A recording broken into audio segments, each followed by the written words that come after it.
Majority Report with Sam Cedar, where every day's Casual Friday.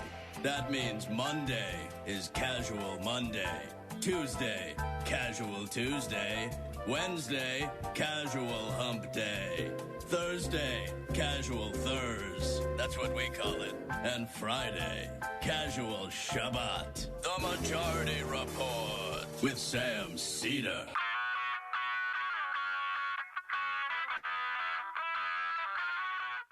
It is Friday, September 4th, 2020. My name is Sam Cedar. This is the 5-time award-winning Majority Report. We are broadcasting live steps and steps and steps from the industrially ravaged Gowanus Canal, the heartland of America, downtown Brooklyn, USA.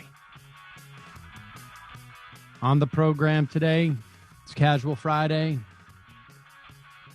Ben Dixon from the Benjamin Dixon Show will join us. Then, Matthew Film Guy from the film world will join us. Give us some movie recommendations for the weekend. Meanwhile, job growth slows, but unemployment rate drops. I have a feeling Donald Trump will let you know that. Also expected to be adjusted downward next month. Meanwhile, Trump reportedly referred to dead U.S. World War II Marines as suckers and losers. 70% of new COVID-19 cases are coming from red states in 2020. And the suspect in the right-wing extremist shooting and killing was killed during his police apprehension. Nancy Pelosi, Steve Mnuchin appear to have agreed on a stopgap to keep the government open, yet to get anywhere on coronavirus relief. Meanwhile, Bill Barr and Postal Service leadership are chipping in to undermine the election. Just as mail-in voting begins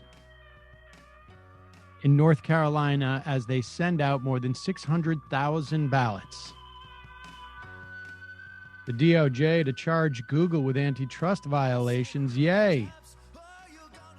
But rank-and-file prosecutors say the case is not ready, and the deadline to file this case seems to be driven by politics. Boo. House Oversight Committee calls for a Hatch Act investigation over the RNC. The U.S. looks to pull funding from the World Anti-Doping Agency, putting our participation in the Olympics in jeopardy.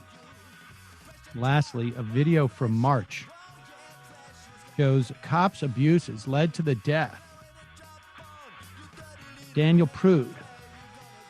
All this and more on today's program. Welcome, ladies and gentlemen. It is Casual Friday, really in many respects. And I guess maybe not so much technically speaking, but in many respects, this is the last Casual Friday that we're going to have until the election. I mean, to be quite frank with you, I'm starting to get a little too anxious for it to be that casual. So really, the only thing that's making this casual is my soft collared shirt and the fact that I didn't shower this morning, or shave. So apologies for those of you who have to see me today. We are now officially 2 months out, less than 2 months out, I should say, from the election. And this is Labor Day weekend. We will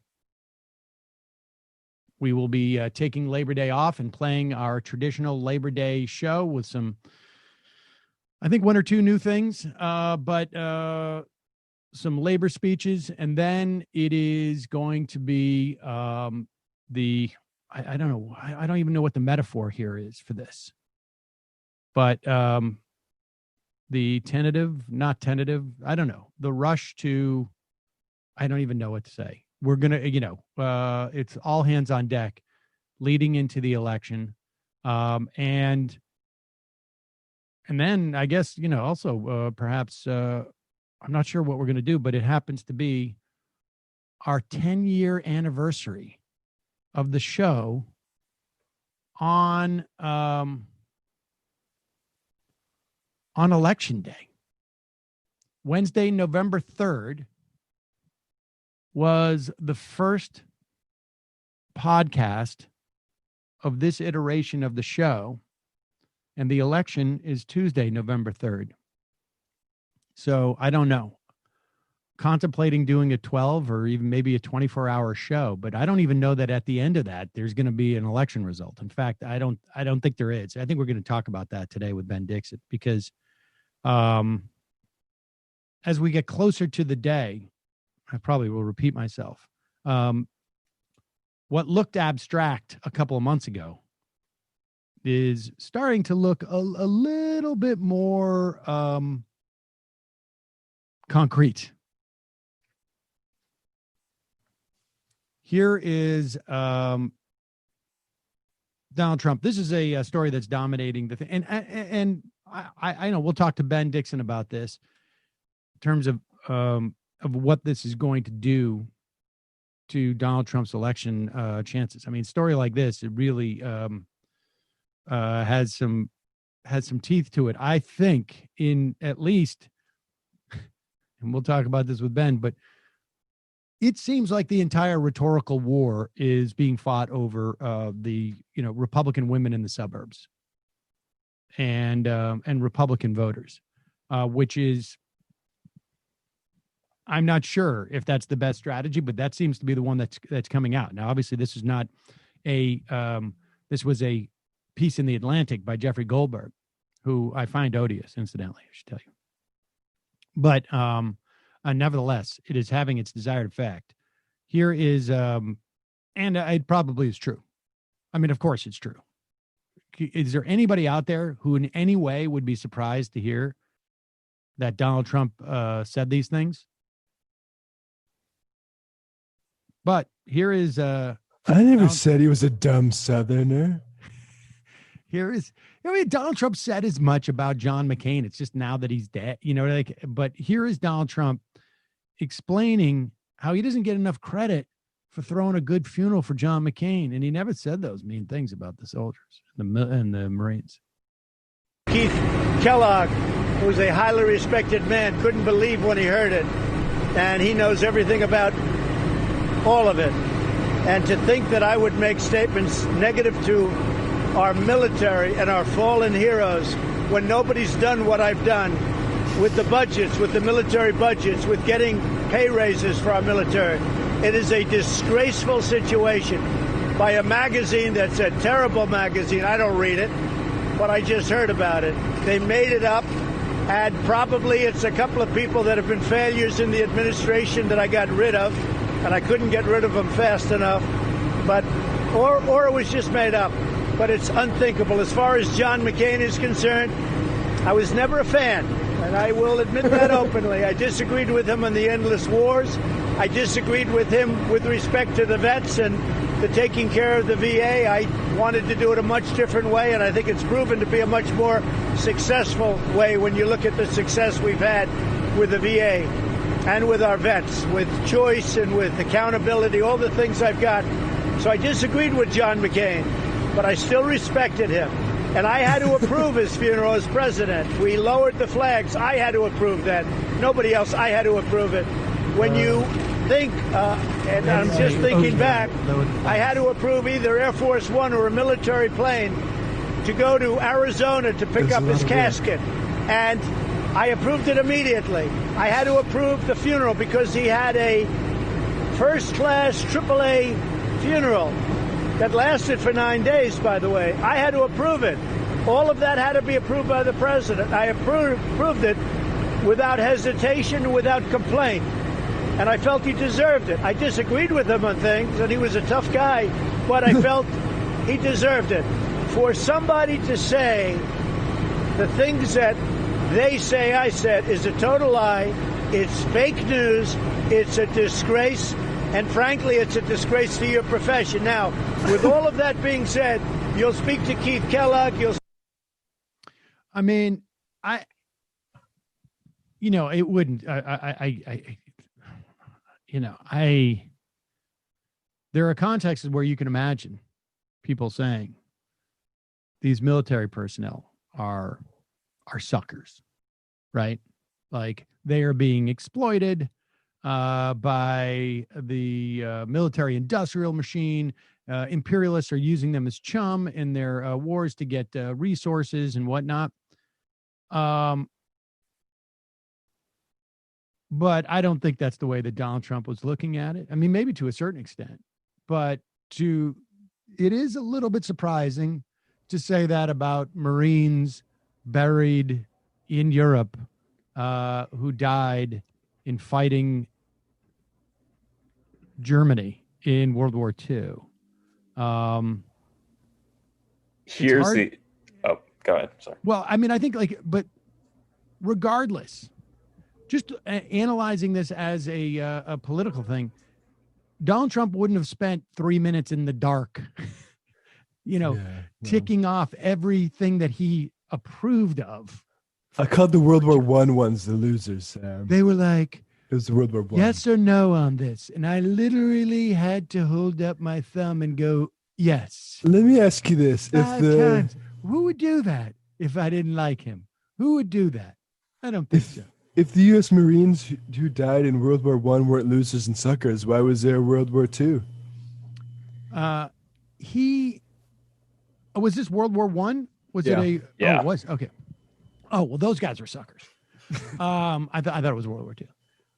But I think it's I think they're worried about this, to be honest with you, because this is just one of those rare instances where it could resonate with a couple of people. I mean, for the most part, the people were happy to have him crap on McCain, it seems to me. But this is a little bit different, and I think, and certainly everybody's aligned to make a big deal out of it. Here's what was reported by The Atlantic about what he said about McCain's funeral, too, if you want to read it. Trump remained fixated on McCain, one of the few prominent Republicans to continue criticizing him after he won the nomination. When McCain died in August 2018, Trump told his senior staff, according to 3 sources with direct knowledge of this event, "We're not going to support that loser's funeral." And he became furious, according to witnesses, when he saw flags lowered to half staff. What the F are we doing that for? The guy was an effing loser, the president told aides. Trump was not invited to McCain's funeral, but I had to okay it. He would still be, he wouldn't be buried now. It's so funny that he thinks that him saying, I didn't even wait to approve it. I could have went and golfed and then hey, I'll think about this and then I'll approve it. But I actually approved it right away. And by the way, it was 9 days long and I'm not bitter about it. So not at all. It's not like I have all of this burned into my brain because I resented him so much. No, that's not it's the thing he remembers most from his presidency is having to do that shit for John. Yeah, and also just the idea, him approving it in his mind means he did the entire funeral. He was not allowed to the funeral. That was 9 days that he arranged. And woe is me. Where's the catering? I haven't heard back from the caterers. A lot of effort. I went down and I said, canopies? No, not for this crowd. We need something that's a little more flaky. Folks, have you ever watched The Office? Did you know that there are 9 other countries with their own versions of The Office? Is that true? I had no idea about that. There's a lot. Ricky Gervais is a very rich man. Holy cow. I had no idea about that. I watched the original Office before, way before, right when it came out, because I was in that world a little bit. The British one was really quite superior. But I would be interested to see other ones in other countries. How could I possibly do that? You can access content available around the world with no geo restrictions when you use ExpressVPN. ExpressVPN lets you control where you want sites to think you're located. You can choose from nearly 100 different countries, giving you access to content that is not available in your little crappy region, ladies and gentlemen. For less than $7 a month, ExpressVPN lets you access thousands of new shows and movies on Netflix, Amazon Prime, Disney Plus, tons of other streaming services. You just fire up the ExpressVPN app on your computer or on your TV. You select a location, you hit connect. ExpressVPN is incredibly fast. It doesn't slow down your connection, so you can stream content in HD quality with no issues. Get the most out of your streaming services today at expressvpn.com/majority. And if you use my link, you'll get an extra 3 months of ExpressVPN for free. Again, that's expressvpn.com/majority, expressvpn.com/majority to learn more and get 3 extra months free. Our friends at sunsetlakecbd.com have an announcement to make. Matt, you may want to pay attention to this. Oh, I'm listening. They are dropping the pre-roll prices from $20 to $15 for Labor Day weekend. So Majority Report listeners can get a 5-pack of CBD hemp pre-rolls for $12 using the promo code LEFTISBEST. That's big deal. That's an $8 savings. So they have a sale, and then they're still letting the coupon code LEFTISBEST, which gets you 20% off, work with that. I hope you're writing a note for yourself, Matt, because I'll tell you something. I'm like, I got to be careful because I don't want to, cigarette smoking. I stopped that many years ago. Don't want to go back, but I've been doing a little bit of CBD pre-roll, and it is an interesting sensation. Yeah. Because with the tincture, I just go to sleep, which I love. And they have now a 3,000 milligram tincture. They have a CBD tincture for your pet, which I'm contemplating because our diabetic cat and his brother are going to be in our apartment, and they're going to go nuts. And so we got to help them adjust. I'm contemplating it. I'm not sure. But the CBD salve has been fantastic for my eczema, great for my buddy who had shingles, his back. We've had arthritis sufferers who tell us the salve works great. And I wasn't going to say anything about the eczema, but it's been multiple occasions now where it's cleared up from it. Folks, Sunset Lake CBD, they are a family-owned farm up in Vermont. They've been working with the University of Vermont, who are experts at one of the hemp growing sort of experts around the world. They're working on regenerative farming practices. They use no pesticides, 100% pesticide-free, organic. They pay their workers a $15 minimum wage. That's their minimum wage on the farm. The company is majority employee owned. It's a great company. The salve, the coffee, it's fantastic. Matt, you want to speak up for your? They sent me a huge spliff. Yeah, the foot-long spliff. Yeah. You gonna smoke that guy? I don't know, maybe, but I think it's gonna take me a while. But you need to find the right occasion. Talk about Labor Day. Exactly. Oh yeah, there you go. Yeah, except for I got the kids. They're not going to enjoy Dad smoking a 12, what is it, 18 inches long? That thing is massive. Parody spliff. Yeah, exactly. But Matt, will you tell the smokers out there? Smokers out there will want to check out the Smalls line. They have Hawaiian Haze or special sauce hemp flower Smalls, basically little hemp buds that you can put right in your grinder. I find it very innovative little product line. So check that out. There you go. I'm sending CBD to gifts for people across the country, if you can believe it. All right, we're going to take a quick break. It's sunsetlakecbd.com. Use the promo code LEFTISBEST. They're fans of the show. Left is best. One word, you get 20% off. And remember, this weekend, you can get a $20 pack of pre-rolls for $12 this weekend when you use the coupon code LEFTISBEST. One word. All right, quick break. And when we come back, we don't need, is he there? Yeah, we can just bring him on right now. Oh, ladies and gentlemen, the host and proprietor of the Benjamin Dixon Show, Ben Dixon. Sam, how you doing, man? You got to work on your OPSEC and that picture. Yeah. Fortunately, I'm not that beautiful. So I was going to say you're looking pretty good. Things have been. So Ben, how are you doing? Thanks for joining us. Hey man, good to be here, man. Thanks for having me. It's always a pleasure. So obviously we are post Labor Day is when really most people, I guess, or the sense is that people start paying attention to the election. I think it's probably not the case this cycle, but I think there's still a percentage of people out there who are just about to tune in. There's a whole set of people that I think it's very hard for people like you and me to sort of fully appreciate that just don't pay attention to politics. Yeah. And after Labor Day is when they're going to, and it sounds like one of the first things they're going to hear about is Donald Trump calling dead Marines from World War I losers and suckers. Yeah. That should be pretty jarring. I was really hesitant. I'm covering that on my show, and I was like, the story has like a lot of overtones of nationalism and patriotism, and those things are usually wielded against us. But I mean, this is like next level. If you read the story, which I actually did instead of just the headline, sometimes we do that. He actually said that he didn't want to go because not only were they suckers and losers, but he didn't want to mess up his hair, Sam.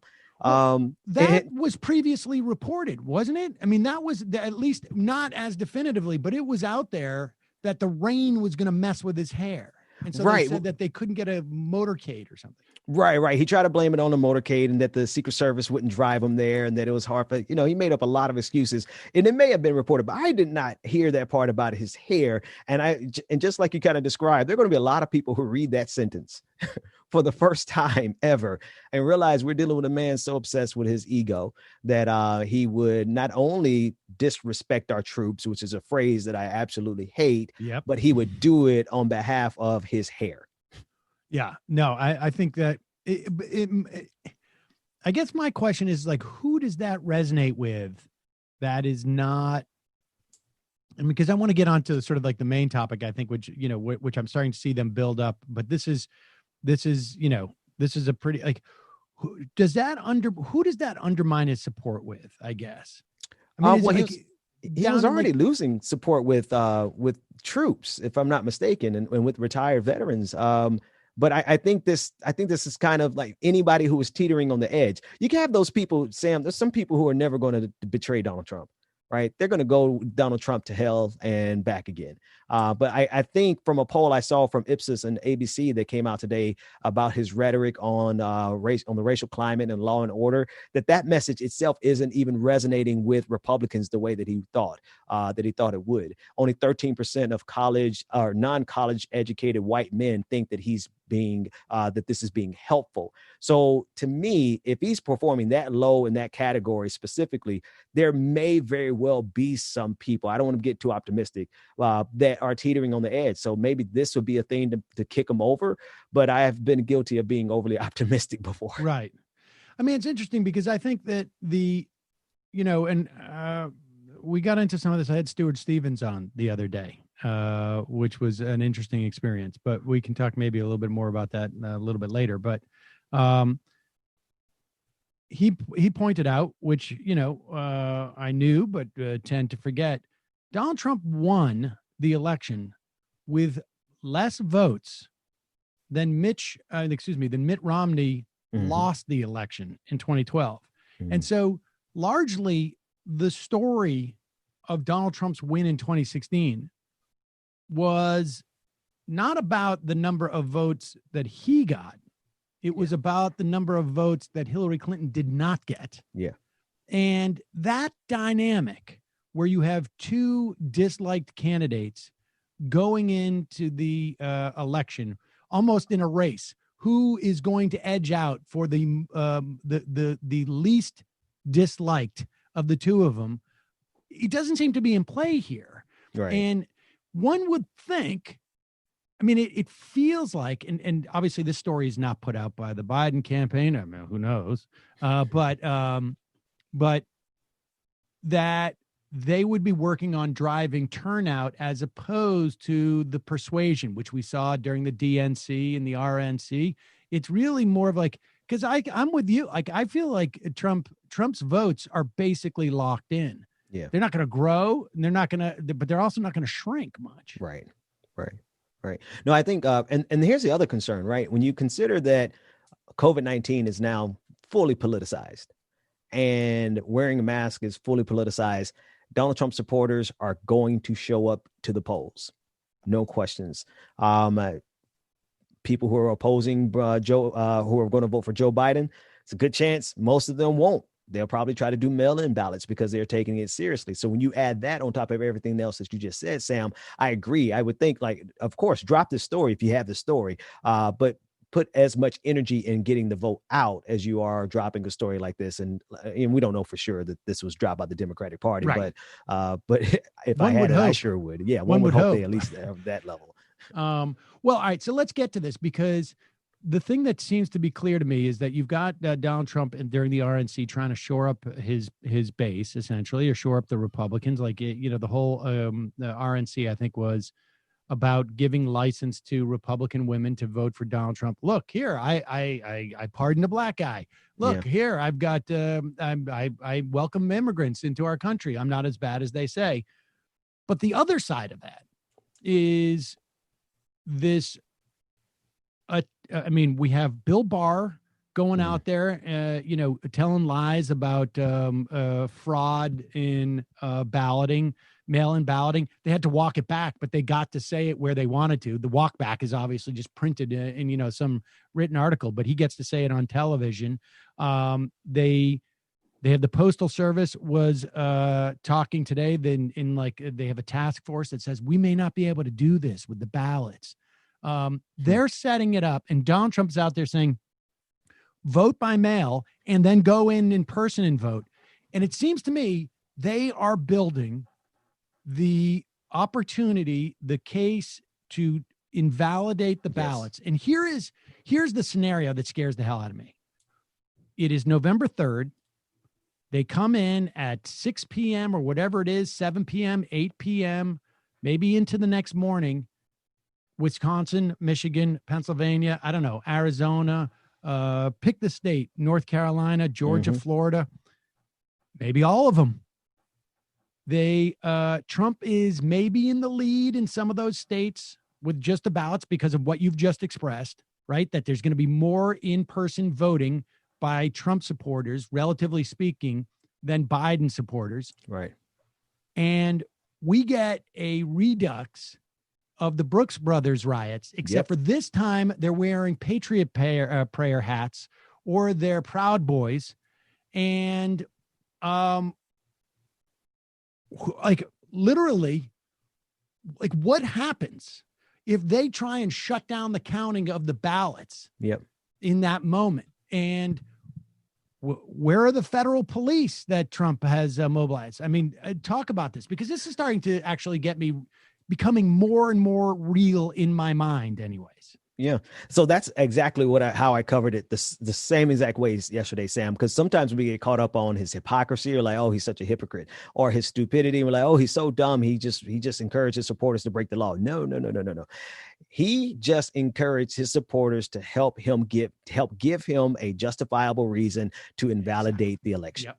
And his supporters are going to do it because they do anything. I mean, hell, some of them were drinking bleach, so of course they're going to show up to vote twice. And so this is a nightmare scenario. And then you actually put a fine point on it: the fact that the Proud Boys will show up, that all these people will show up and have actually a lot more venom than even the Brooks Brothers riot. And so the thing is he has the Supreme Court in his back pocket. People think that John Roberts is like quasi liberal now because he sided on a couple of cases. No, don't forget, John Roberts is solidly conservative, and he has the Department of Justice, William Barr, saying that, I don't really know if it's illegal. Well, I don't know if it's illegal. And then Wolf Blitzer was like, you're the Attorney General. He's like, oh, well, I guess I'm the Attorney General, right? So he has the Department of Justice, he has the Supreme Court, he has all these people on the ground, and he is just just given them the orders to go and help him invalidate the election. So it is a nightmare scenario, and I don't know what the solution is other than everyone who wants him out putting their life at risk to go to the polls in an enormous fashion. Let me add to what he's got. He's got the state Supreme Court in Michigan. He's got the state Supreme Court in Wisconsin. He's got the state Supreme Court in Florida. And unlike in 2000, when everyone was shocked, when the Republicans appealed to the Supreme Court, the U.S. Supreme Court, everyone within the legal profession was shocked that the U.S. Supreme Court picked up that case. Yeah. Yep. But that Florida Supreme Court at that time was a liberal court, just for broad strokes. This time around in Michigan, it is conservative dominated court. In Wisconsin, conservative dominated court. In Florida, conservative dominated court. If it goes to these state Supreme Courts, I would not be surprised if the Democrats try and go to the U.S. Supreme Court, if the U.S. Supreme Court says, we're not getting involved in that situation. Yeah. Wait, what? What about 2000? Okay. Yeah, no, that was a mistake. We're just not getting involved. In fact, they don't even have to justify it. Right. That makes me nervous. You also mentioned the Brooks Brothers riot, and this one being more venomous. Roger Stone was involved in the Brooks Brothers riot. Yep. He was coordinating it from a van down the street. Wasn't Kavanaugh involved in that somehow? John Roberts was there. He was one of the rioters. And I mean, the riot, but they were banging on you can watch the video. But the point is, next time they're not going to be in suits. They're not going to be the lawyers. They're not going to be the operatives. They're going to be these street thugs. Right. And Roger Stone obviously has been developing relationships with these Proud Boys. And this is real. Like, what happens literally in these scenarios? I tell you what happens. He also has something else to his advantage. He has Joe Biden, who is going to be encouraged to, and I don't even think he has to be encouraged. Joe Biden is going to be more concerned with the institutions, with the stability of our union. And so Joe Biden will concede much quicker than Al Gore did. So, Donald Trump has, you think so? I think Joe Biden will, man. Because I know Barack Obama is preeminently concerned with the stability and the institute. He has more respect for the American institutions than anybody else. I know he would be on the phone like, Joe, let's live to fight another day. But I think, listen, if you've got a coordinated series of basically like of those, for lack of a better term, Brooks Brothers riot, happening in a county in Wisconsin, in a county in Michigan, in a county or two in Pennsylvania or in Florida. Like, I think these guys are out there right now. They're saying, here are the 5 or 10 places. We need people mobilized there. This is where it's this Democratic controlled county and that Democratic controlled county. And we're going to have, there's already going to be this whole sort of like, Bill Barr has built this sort of like, anecdotal case leading up to this, that it's fraudulent. Trump's been saying it. Like you say, you're absolutely right. He's telling his people to go in and vote twice because the fact that, it's Republicans who are messing with the fraud. That's not going to keep anybody from saying the process is corrupted and it doesn't work. They're going to throw out all the mail-in ballots if 10% of them are duplicate ballots by Republicans, or it's going to take the counting is going to take that much longer to do, or it's going to shut down balloting at, in the locations. I mean, there's going to be total mayhem. There's going to be chaos, and they're going to have these like little stormtroopers to come in. And what is the gray-hairs gonna do when all of a sudden there's a bunch of Proud Boys there, banging on the doors going, don't count those votes. Those are fraud.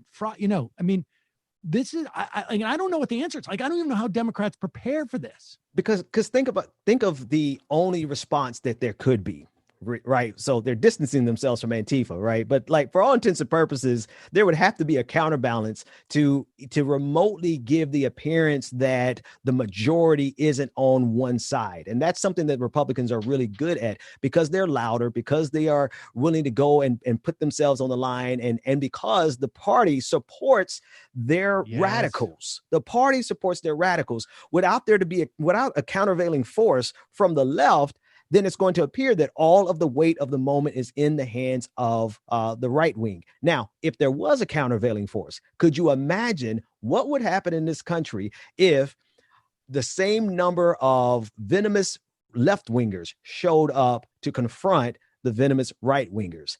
That's the scenario that I have in my head that makes me think that somebody like Joe Biden would capitulate before he gets to that point. Because at that point, I mean, it's like, who knows what happens after that? Because I don't really even want to verbally game it out from there. But I don't know. So unless the Democrats are really strategizing around this, I really don't know. Like, I don't know if they're going to have like an army of lawyers there with personal security. Lawyers, but with personal security. Yeah. I mean, yes, I don't think that the Democrats would say like, coordinate with Antifa to get Biden. I don't know how they would go about doing that, but I don't know how like anybody would be able to predict where you need these people.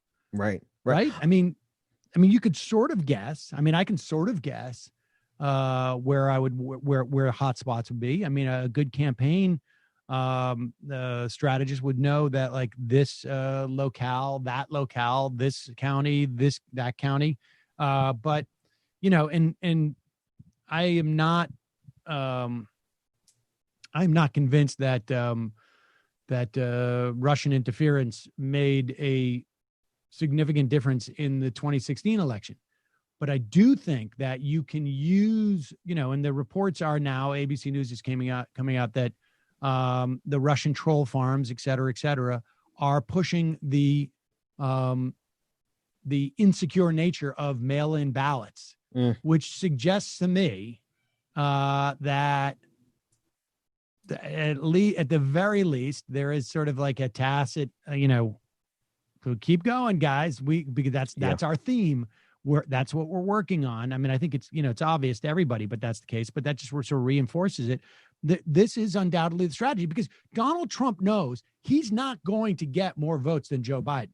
There's no way he's going to get more votes than Joe Biden. The question is he going to get 4 million less votes than Joe Biden? 3 million?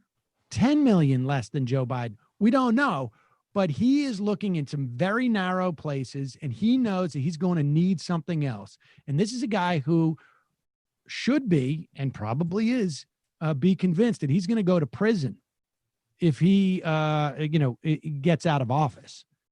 And so I'm concerned.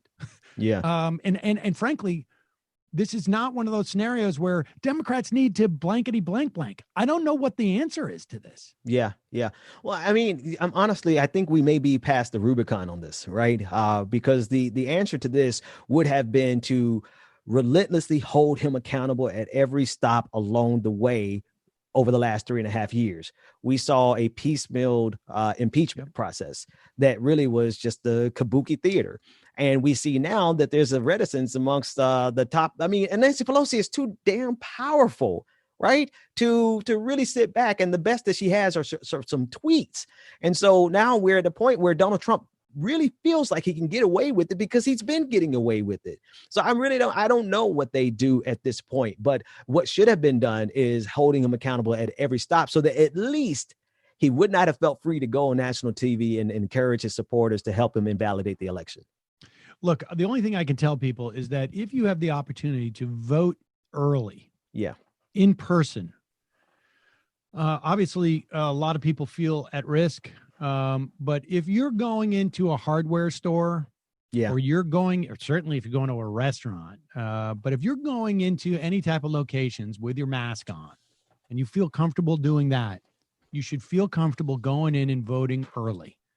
It's one thing I understand, and it's a valid concern to be waiting in line indoors in November, in particular.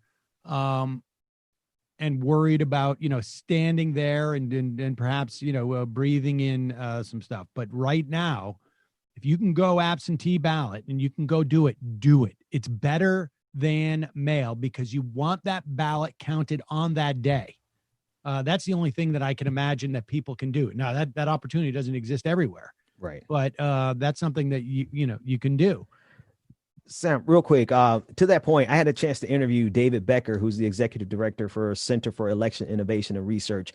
And he said that he's spoken to supervisors of election across the country, and all of them are going above and beyond to ensure that there's maximum distance between every single voting booth, that they're making sure that after every person who votes, they're sanitizing the station every single time. And he also said, just like you said, he said that the risk is actually going to be lower early voting, and even on election day in some of these, some of the arenas that they're erecting through the NBA, he said the risk is going to be lower to go vote than it is to go to the grocery store. So I just want to throw that out there and encourage everybody. I think the only way we beat him is actually putting some skin in the game in terms of exposing ourselves. And I think I'm talking to myself more because I haven't worked myself up to even go to a grocery store at this point. So. Yeah, no, I hear you. It is, it's scary, and it's, but it's, the alternative is scary too. I mean, I have to say, and I keep saying this, and I'm just about there, that this may be the first time that I vote for a presidential candidate on the Democratic ticket in a blue state. It's possible I voted for Obama in 2008. Quite, maybe just want to be part of that on some level. But aside from that, I've not, maybe Mondale. But I don't think. Wow, Sam, you cannot be old enough to actually vote for Mondale. I missed it by a week for Mondale. Okay. I missed it by 2 or 3 weeks, actually. I was 18. So I really wanted to vote for Mondale, but that's it. And because I do think that in this sort of miasma of the election that we're going to have, right, there's going to be such chaos that if Joe Biden wins the popular vote by 10 million, it makes a difference than if he wins it by 2 million. Right. And even if those votes come from New York and come from California or come from, I don't know, big blue states, I mean, that makes a big difference. You seem pretty confident that Biden would actually fight this, though. I felt that, man. I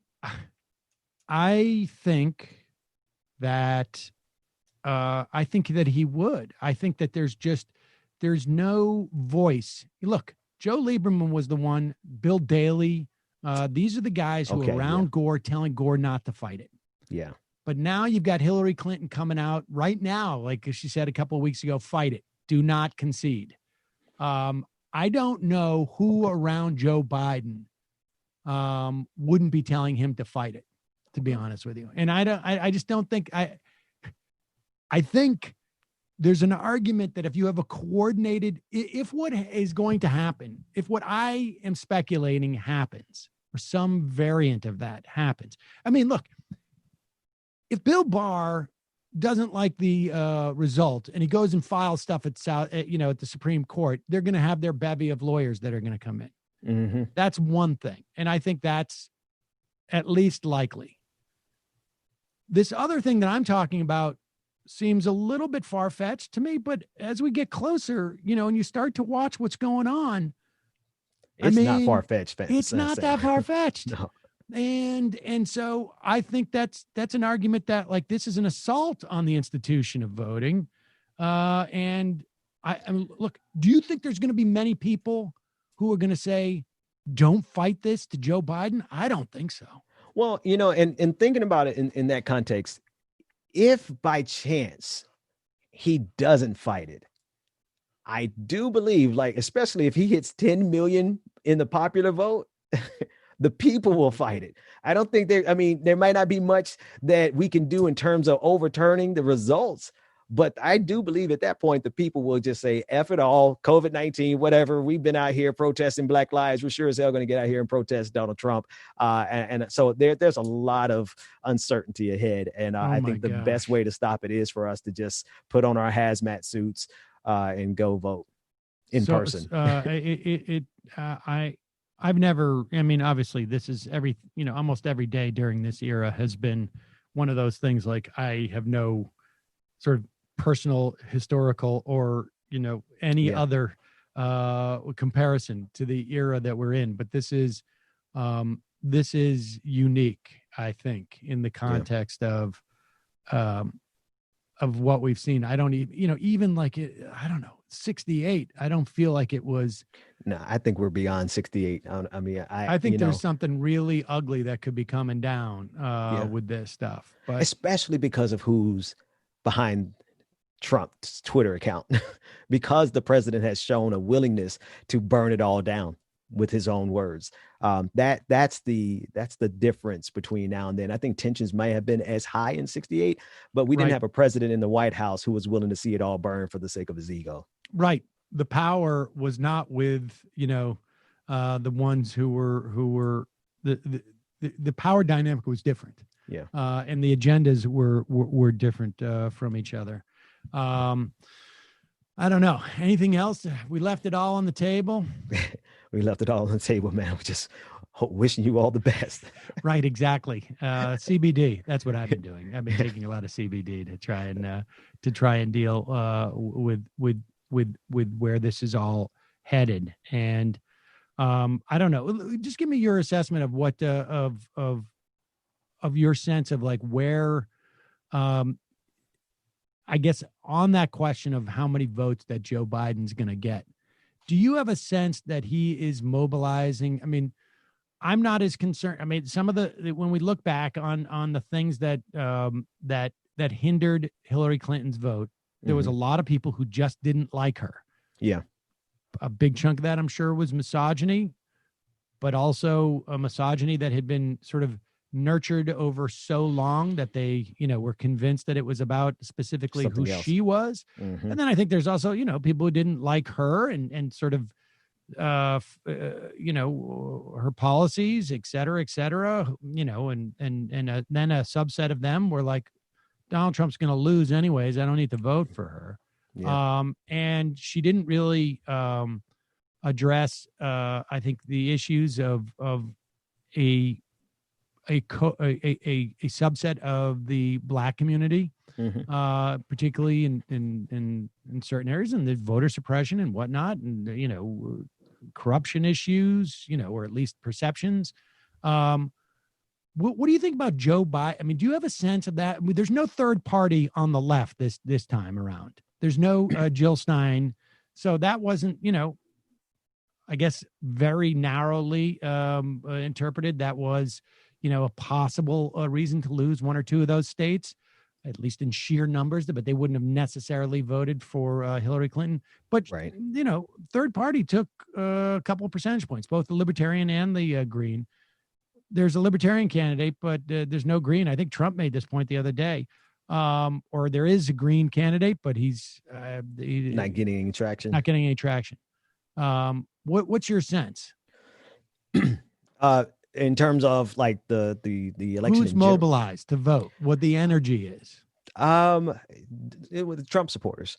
Now, I don't want to downplay the fact that there's a lot of us who completely understand the score, right? And I think there's a lot of progressives, quite frankly, who, I mean, be honest, I have not yet verbalized the words that I'm going to vote for Joe Biden, and I'm not sure that I'm ready to verbalize those words, right? But we've set that aside because we see the existential threat that Donald Trump really is. So there are a lot of people on the left. There are a lot of people in the liberals, neoliberals. Everybody wants to get rid of Donald Trump. The only thing that's standing in our way, the only impediment is COVID-19, right? To that end, I think the energy is behind Donald Trump supporters because they don't even believe that it exists. Right. So, I mean, in that regard, I think the energy and the momentum is with Donald Trump. And because it's like Joe Biden isn't inspiring people to go out. It's the response to Donald Trump being so dangerous that's inspiring people. Without a doubt. Which in this case might actually be just as meaningful because he is a tremendous threat. Yeah. I'm with you. I think an unenergetic vote for Joe Biden counts as much as an energetic one. And if the energy that gets them to the polls is a hatred and a fear of Donald Trump, it is both effective and justified. Yeah. Ben Dixon, the Benjamin Dixon Show. People can check that out. We're on YouTube, Patreon. Where else? Go on YouTube. I usually don't make this appeal, but go subscribe to my poor little channel. You know, David and Sam, you guys are coming up on 1 million subscribers, and I'm trying to break 50,000. Because maybe you should do an expose on what's going on with Pacman with this, because this is bizarre. Have you seen, like, he's added like 75,000 subscribers in 2 weeks? That looks a little bit dicey to me. David is on a roll, but David, you know what? I know it's a running gag between you two, but really, like, David and you, both of you guys have been so helpful. Like, I never gained traction on YouTube, but what you guys have helped me do over the years has helped me in so many other areas. So I'm super excited to see you both approaching 1 million subscribers. Well, I'm saying this right now to all of our nearly million subscribers, go and subscribe to Ben Dixon's show. You will not be sorry about that, I can assure you. Ben, thanks so much. Really appreciate it. Hey, thanks so much for having me. Always a pleasure. All right, folks. We're going to take a quick break. And do we have our film guy guest? I do not see Matthew here yet. Okay. Well, then let's do hopefully he's watching. Let's do another clip. Here is Donald Trump responding to the primary in Massachusetts. And I mean, I guess this could work. But it is, if it does work, it really does sort of suggest that there is a huge, portion of the electorate that is just really, really clueless. Here is Donald Trump talking about Ed Markey, his win in Massachusetts. Check out all of the statement he's made on everything. And now he's going the opposite way. But he's agreed to the manifesto entirely, so maybe he'll do that. And then he figures later on he'll go, but everything he said is right, because he has no control over what's happening. The radical left has captured the party. They even elected a person that nobody ever heard of, a senator, it's been a while, against a young, good-looking Kennedy by 10 points in Massachusetts. Did you know Kennedy lost in Massachusetts? You know why? Because he wasn't a radical left. He was like a semi-normal person, just slightly left. No, but think of it. This is what's happened, and this is really what... I mean, Ed Markey's been a senator for 7 years. He was a congressman before that for decades. Like was he in Congress for like 30 years, maybe more? It's true. Maybe outside of Massachusetts, people don't know who he is. He's not the most prominent senator, but the idea that this guy's a radical and he's a danger. He's been in office for decades. He joined the U.S. House of Representatives in 1976. So there you go. He's been he's playing the long game.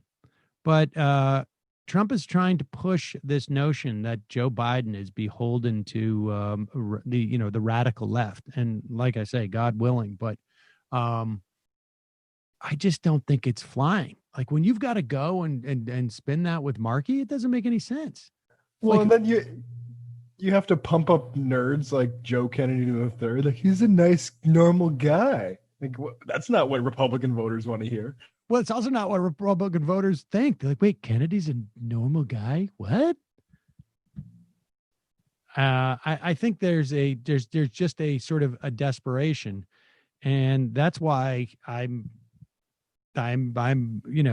expressing this concern about what they're going to do on Election Day, because I think we are getting very close to that time where everybody's going to be looking around going like, how is he going to win this? And if there's no way, then I think they're going to start to really lay out their plans to win it without winning it, as it were. All right. With that said, it is now time, ladies and gentlemen, for if you are familiar with this program, every now and then, every I don't know, fourth or fifth Friday, we get to play this little ditty to introduce this guest, not Ted Alexandro, but go. Shit. Play the music. There we go. Matthew, the film guy, is choosing your streams. Cassavetes on Netflix and other such themes. Maybe you'll watch one and learn a few things. Please recommend me a movie to stream. Matthew, please recommend me a movie to stream. Matthew, film guy. It looks like he panicked and we might have lost the film guy. He came up and he had a picture of Ted Alexandro because he works on Ted Alexandro's show. And then he forgot, like he's trying to promote his eBay store, and he ran away. So I guess, is he going to come back? I hope so. I hope so too. What do you guys think about this, about my fever dream of what's going to happen on election day? Am I completely... Oh, wait a second. Here he is. There we go. We'll talk about that later. Matthew, film guy. So wait, no, we're not going to see your picture? Where are you? Wait a minute. Ta-da. Oh, there you go. Here I am. Jeez. Wow. There you go. I'm losing it, bro. The limited edition Majority Report T-shirt inspired by that musical hack, John Benjamin. I don't know if you saw Truer words. I've been on a tear lately. I dug into Stuart Stevens, and I really let that John Benjamin have it. Yeah, I look forward to similar treatment. That's a sign of respect and love when it comes from you. And so now, Matthew, do you want to tell everybody about your experience now that you've become a Hasid? Sam, are you Jewish? That beard, honestly, is. Are you really Jewish? Something, yeah. It's All right, really when was the something. last time you put on tefillin, Sam? When was the last time? We should explain this because this is actually one of the seasons where people, they'll blow the shofar. The Hasidic community in and around Brooklyn, and they do this worldwide, but in Brooklyn in particular, they will if they see you walking and you look like me. If they see you walking. They see me walking, and you look like me, they will come up to you. They'll ask if you're Or Jewish or you, and then they'll ask you if you want to lay tefillin, which is I guess it's a ritual where you bind a leather strap and a box on your hand. That has prayers inside it. Yes, and on your forehead. And that comes from the... Deuteronomy 6:9. Is it Deuteronomy 6:9? It is. Is it really? Yes. Why did I remember that from Hebrew school? Who knows? That's pretty good. And you shall bind it for a sign upon your head and heart and eyes soul and all that. Yes, you know it. Yes. We almost got a minion going here, Sam. Let's do it. And then... But anyway, it's not... Rosh Hashanah, they shake the lulav and they give you that drug. I mean, we don't need to go into this. This is all jibber jabber. It's casual Shabbat. Matthew, how are you? You're losing. I'm okay. I'm losing it, bro. I mean, listen, I'm trying to survive this fucking horrible year. What can I tell you? COVID, deprivation, just the number of people who we care about that we've lost. I mean, this is the first time we've spoken since Michael passed away. And that hit me so goddamn hard. It was 2 days after I was on the show. And people are, it seems like, famous and more sort of just in your life are dropping like flies. So it's, that's hard. And Mark Maron's girlfriend, the filmmaker, Lynn Shelton, that was insane. Now we just lost David Graeber. So, I'm dealing with crushing death and loss, which brings me to the movie segment today. No, I'm kidding. But it's definitely part of, watching movies is to try to keep some sort of sense of grace and some sort of sense of the eternal and something interesting, at least even, from the spectrum of distracting you to helping you heal. So, I'm trying to fall back on those coping mechanisms. But meanwhile, haven't had a haircut or a beard trim in almost 9 months. And I'm losing it, bro, Right. No, I hear you. There have been times where I just have, obviously, I think for us and for everybody who watches the show, the sense of loss, I think, is sort of like that narrative is certainly enhanced and maybe established because of Michael's death. But I look around and I see so much of it. I just, that taints my perspective when I see what my kids are going through during this time, and even like my diabetic cat, which was an outdoor cat, and like the idea that he can't be outside anymore, and his cat brother, like these are small things, but you see them in the context of this other greater loss, and it is difficult. It's super difficult. I watched a movie the other day that I found actually really inspiring. And then it also occurred to me, like, I can't believe I didn't hear about this guy. But it's not called Stockton. It's like Stockton on My Mind or Thinking. I can't remember exactly, but it's about a mayor in Stockton, California. And this guy is really dealing with the sort of like incredible challenges that Stockton has. I would encourage people. I know I'm stepping on your segment a little bit, but no, please. This is the world we're in, and it was really inspiring. We should also have that Stockton mayor on the show, but that aside, But yeah, this is a weird time. I look forward to not watching your recommendations. So it's nice that you. Well, I appreciate that. I think that's a sign of respect in certain cultures. That's right. And so, even I just want to say, even we just the actor who was the lead actor in Black Panther died. I don't know if you heard about that. Chadwick Boseman.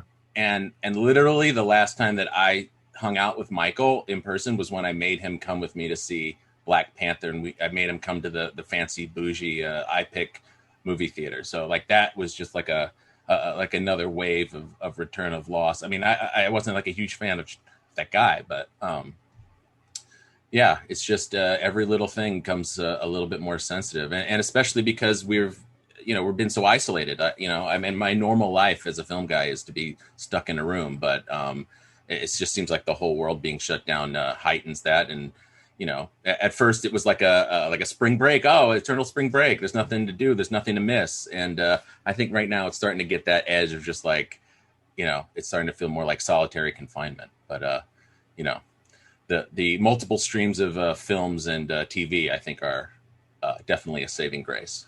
Are you going out? Like, what are you doing? Give me a sense. I walk the dogs. Like my number one way of getting outside is I walk the dogs. They got to go out for once or twice a day, and I do that.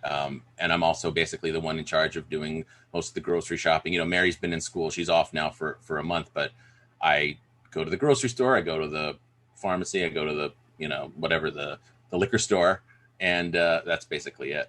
Her school is remote. Right? Yes. Her school is all remote. She's going to LaGuardia Community College for occupational therapy assistant. And it's actually a struggle there. They've had to adapt. How do you actually learn to actually work with people over Zoom? So that's been another kind of You mean like weird... with their, like if they, like their knee is problem? Yeah, it's occupational therapy. Yeah. Meniscus? Yeah. Meniscus? Meniscus. Yeah. Because I got a problem with my knee.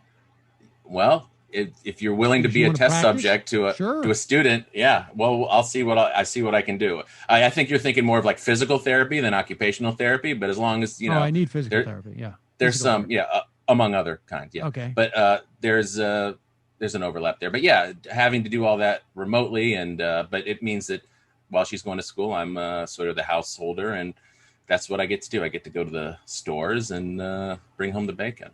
But I'm working. I got to ask. I don't want to get too information. I don't want to pry in your relationship at all. But has she complained about the beard? Because I would. Are you kidding me?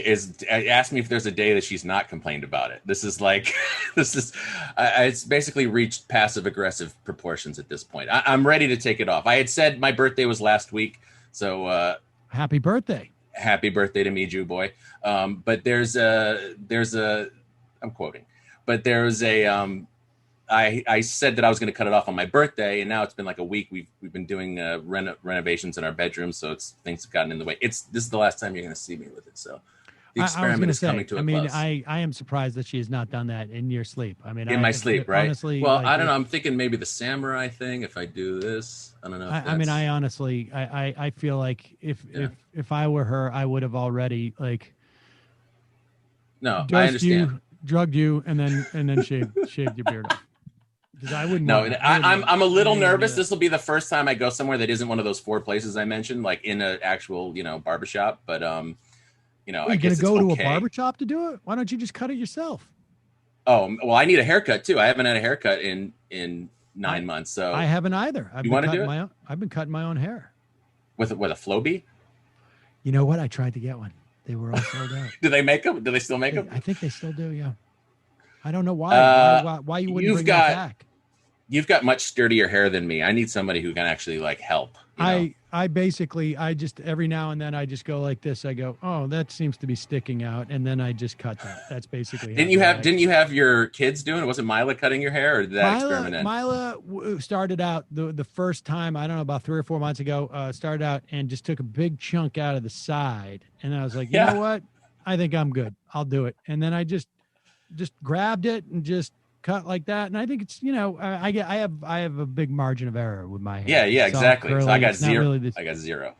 Yeah. So, all right. So Matthew, with all this said, I've already given my movie recommendation. That is the documentary Stock. Although I watched the Michael Jordan documentary.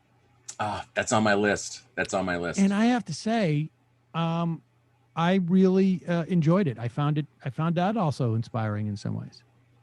And like, I'm sure you grew up hating Jordan like I did, right? I'm from Northeast Ohio. Hating Jordan, although and almost on some level, like ignoring him. When Len Bias died in '86, you stopped doing cocaine, and the Celtics started to like just fall apart. I was so heartbroken. And then, at that point, like I'm doing comedy at night. I don't have time for this stuff. Right. And I'm going out and I lost track of basketball and Boston didn't really have a team all those years, really. Yeah. And so I didn't really watch Jordan. He was still that sort of upstart who was no, Bird or Magic. And I was aware of him, but I didn't really, and I followed him like a casual sports, but I didn't really sort of like realize just sort of how the sheer dominance. And I think I didn't want to, but I really enjoyed the movie. Well, you didn't have him tear your heart out as a fan of another team. That's what happened to me as a Cavs fan, growing up a Cavs fan, and he, 2 very historical times, just like, broke your soul. So but I come around to it. I respect him. Although I always remember his, did they include in that documentary his Hall of Fame speech where he basically just like, it was like the opposite of when they go low, you go high. He like went super low. Do you remember that? Yeah, I don't think they did actually. I think they don't touch on it. Really? Okay. He had final cut, I think. Yeah, very much so. but it surprises me that he wouldn't choose to include that because he chose to do it. Like if you were to sum up, he was like, this is to all the people who said I couldn't do it. Like, you're Michael Jordan. You won everything. You're the greatest of all time. You took this moment to like in your face. I didn't get the sense that he's like a great guy. I got the sense that he is like incredibly competitive and extremely sincere in that incredible competitive. Like he's not a guy I would necessarily. That's what it takes. Want to hang out with, but it really does show you like what kind of determination you need in that type of to have what that you're level willing of to do, success. And the price of it too. Right. Right. That's why it stuck with me. I before we get into the whole thing, I just want to mention one of the great things I have been doing during the pandemic. It's working with my friend and yours, Ted Alexandro, on his comedy career. He's now a retired stand-up comedian, and so he's doing the Ted Alexandro Show live stream twice a week, Mondays and Thursdays. Is he retired YouTube. Or is he is he? It's well, since stand-up comedy is basically illegal, or you have to do it in like a parking lot. So he's like not so desperate that he needs to go do like the worst kind of comedy venue you could think of, like people in their cars and so on. I don't know why. Not that he's knocking others, but okay, go ahead. Well, it's people who need to definitely do that, who have no other choice, and that's where it is right now. But he's, he just had a baby, and so he's raising his kid. They want to. I don't think that's an option. I think they think they either have to. No, you're right. There's Some people a lot of comedians who cannot stand not performing. Right. When you get into it, I was in that mode for a while, where it's just like, if you haven't performed, I've never been somebody who gets into exercise. Like I've never had that feeling of like, I haven't worked out. Right. Yeah. 10 years. I'm not surprised to hear that. Right. But there are comedians who get like that too. Like, I get that too. And Ted's, he's a 25-year veteran, and so he's fallen back on doing this live stream, which is great. People should come check it out. But also we put out a bunch of specials. He did an Instagram live only special, and then his new special called Cut Up just came out yesterday live, and that's made up of all stuff that he filmed, basically just using the club cameras in the Village Underground and Comedy Cellar and Helium. You know what I'm talking about? How they record every set. So he had all this tape of stuff that now he can't basically go to a theater and do, and we got together and edited it into something spiffy. And I actually brought a clip, if you wouldn't mind, a quick 30-second taste of this special, because it's for free on YouTube, and I think your audience would definitely love it. There's a lot of overlap. This is the downside of Zoom. You can't stop your guests from running a clip. They can just pop it up on their... Well, no, you can. Here, Brendan's got it. Check it out. Right. Guns. My stance on guns is admittedly a bit extreme. Not a mainstream point of view. I'll tell you that right off the top. I think if you want a gun, you should not be able to get one. No exceptions.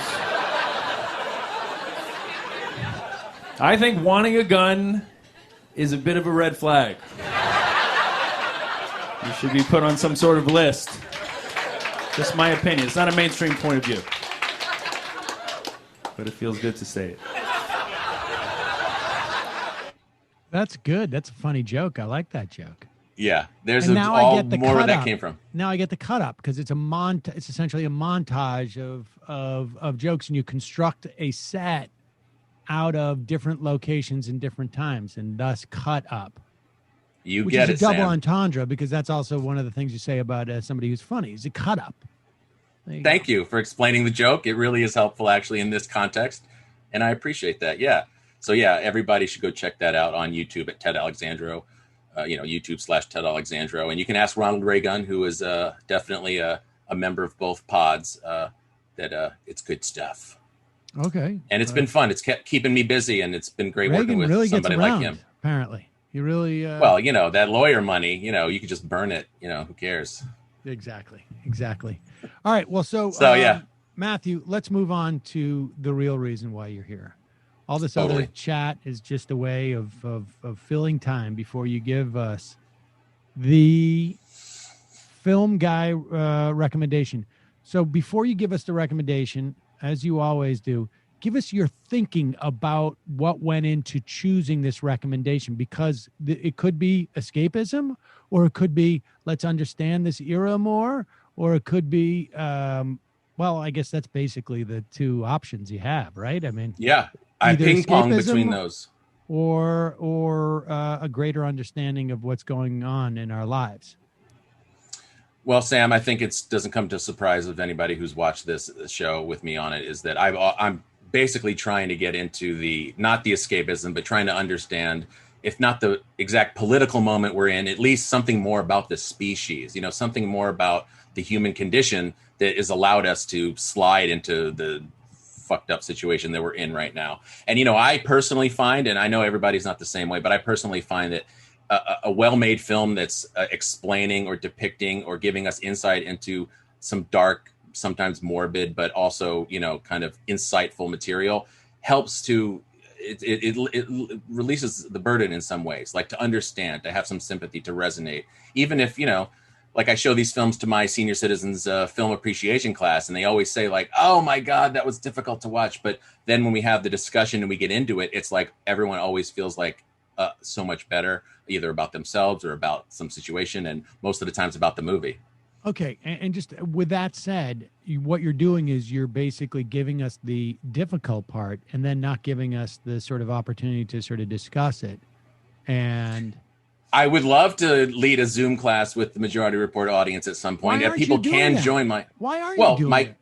Actually, Sam, a few people from the Majority Report have joined my class. The next semester starts in 2 weeks. You can go to commonpointqueens.org. Why don't you start your own?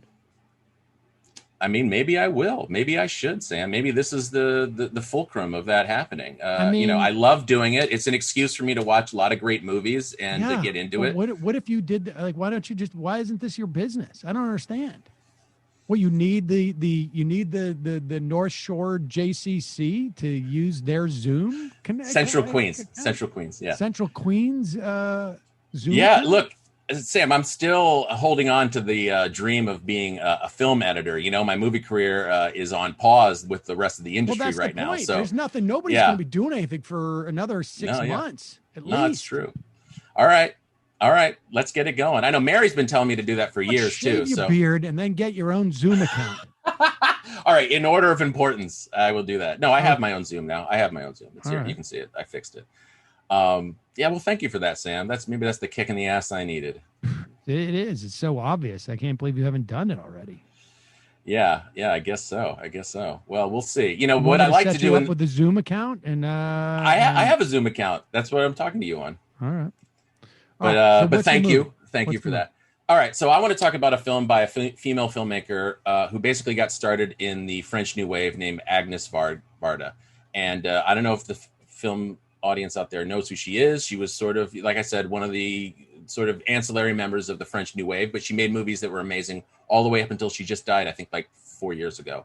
And I'm just starting to get into her body of work. I saw her first movie, Cleo, from 5 to 7, and I wanted to see more. And this movie I showed to my class, and it was definitely a hard watch, but it is so inspiring to see a filmmaker capture something about this. Well, I'll get into it. The name of the movie is Vagabond by Agnes Varda from 1985.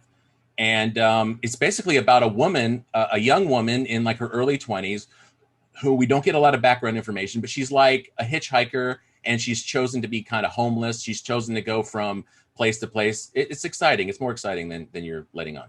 But that's okay. It's actually an amazing movie because she bounces from person to person, and the movie's all about the tension between freedom and sort of alienation. On the one hand, she doesn't want to have a job. She doesn't want to even live anywhere. She begs on the street, and she puts herself in all these risky sort of situations. But she also can go where she wants to go and do what she wants to do. And there's various vignettes of her on the road. And it actually starts with her death. So it's kind of like, it's almost like a Citizen Kane-like structure where you see like, how did it get to here? But it's also so much deeper than a movie like Citizen Kane because you don't get any pat answers. You get a lot of situations with her interacting with different types of people. Some middle-class people say like, oh, I so envy you that you can just go where you want. You don't have to have a job. And some more judgmental people. Yes, I can see a question forming. Well, it sounds a little bit like Easy Rider or Kerouacian, if you will. I would say there's maybe some overlap there on the Venn diagram, but also it's so very French because, there's like not a lot of exposition. There's not a lot of explanation. Like she somewhat tells you about what her home life was like or what led her to this, but you're never quite sure if she's reliable to listen to. She hooks up with some people who want to help her, and then she basically rips them off. So you're never always just like sympathetic to her. Like she's a complicated character. There's a scene where she runs into some back to the earth hippies. Like, remember, this is the middle of the 80s. So the hippie movement is basically dead and buried. But there's a few people who are like trying to like farm and do their own thing. And they have sympathy for her. This is one of the most telling scenes. They have sympathy for her, and they set her up like, here's a plot of land. You can just till this and eat what you want. And she's like, I don't want to. She's more of like the punk ethos. She's just like F you and F everything. And, it's very hard to pin her down, which makes it, I think, a deeper film. Yeah, go on. Why now? I mean, like, because why this movie now? Yeah. Because I think we're faced with a similar situation. We're forced into it. We don't necessarily, we're atomized. We're lacking connection to, whether it's family or friends. Most of my friends have left New York City. I don't know about you. You've left, but we're I think we're having to fall back on a lot of our sort of, individual sort of coping mechanisms. And this movie is all about the tension between, the structures of society and the limits of society. And I think that's something that, at least for me, resonates with what we're going through right now. How much we are relying on our country to tell us how to behave in a situation like this, and how much we can do for ourselves. So I don't know. Fair enough. You watch it, and you tell me. I think it's in the ballpark there. If I am not mistaken, I believe Agnes Varda died in March of 2019. And I believe she was 90 years old. Well, time is just dilating, right? Yes. So that is actually an IM I just got from Sin. So I don't know if that's thank you. It feels like it was longer, but yes, she was making films right up until her death. I also want to just say I recently also watched Red Dawn. Mary inspired us to watch that again. The original. And, the original, yeah, your favorite, yeah. And I just have to ask you: do you recall that? They actually, since it's so laughable that the Cubans were part of the invasion force, right? It's like the Cubans and the Russians are invading. Yep. The movie, which I didn't remember from years ago, actually hangs a lantern on that, if you will, by saying like the Cubans are like, this is not, I grew up to be a revolutionary. Like, do you remember the Cuban guy is sort of the one sympathetic evil guy? Yes, he is the Cuban commander, comes in and he's like, I am now the police. And yes, no, of course I remember. That was actually very I forgot that. Young Lions, if you will. Do you remember that film, Young Lions? Young Marlon Brando? No, I never saw that. Yeah, you never saw that? Where you have to, where your sympathies are torn. Yeah, where they question the Cuban commander was like, this is not, I am the counter-revolutionary now, not the revolutionary. Yeah, and in the end, the Cuban guy's the one that lets them go. Yes, like he could have shot them with the guys who were reminiscent of Castro's, march to the jungle. Yes, that was hilarious to me. That they knew it was so dumb they couldn't even get away with the Cubans really being involved. Take it easy. Wolverines. I think people can still find some of those Break Room Live Wolverine posters, videos that we did back in the day. Matthew, film guy, always a pleasure. The director is Agnes Varda. The film is Vagabond. People will check it out, and they will go and see Ted Alexandro's shows and specials. Thank you. And then they will sign up for your YMCA or JCC sponsored film class. Everybody go to my Letterboxd, and you can message me there, letterboxd.com/LangdonBoom, and we can talk about getting together, all you film nerds. All right. Bye-bye, Matthew. Thank you for Thanks, joining Sam. us. I'm losing it less now, bro. Thanks. I appreciate that. All right, folks. We're going to take a break, head into the fun half of the program. Matthew said Common Points Queens.com, but it's .org. Fair enough. We're going to head into the fun half of the program. Just a reminder, this program relies on your support. When you become a member of the show, not only do you get extra content, but you support the free show. And much appreciated for those who are supporting the program. We're putting out the AM Quickie every day. We got a little bit derailed on our hopes to monetize it, but it is picking up steam again after the people sort of reorient their schedules a little bit. Devoid Reality says not Cuban. The guy was not Cuban. I don't know what that means. You can find the AM Quickie at amquickie.com. Also, don't forget, we got merch. shop.majorityreportradio.com. We are days away from our Carpenter pencils being released, and we've got T-shirts and hoodies on there, and hats, and mugs. So good time to start stocking up on your, well, I guess a little bit early for Christmas gifts, but maybe your, I don't know, Thanksgiving gifts, election gifts, who knows? So check that out. Don't forget, check out Nomiki's show, youtube.com/The Nomiki Show. She's going 5 days a week or 4 days a week, I think starting, is it next week? Next Tuesday, maybe? We will let you know about that. That'll start live, I think 3 p.m. every day. So check that out. Jamie, what's happening on the Antifada?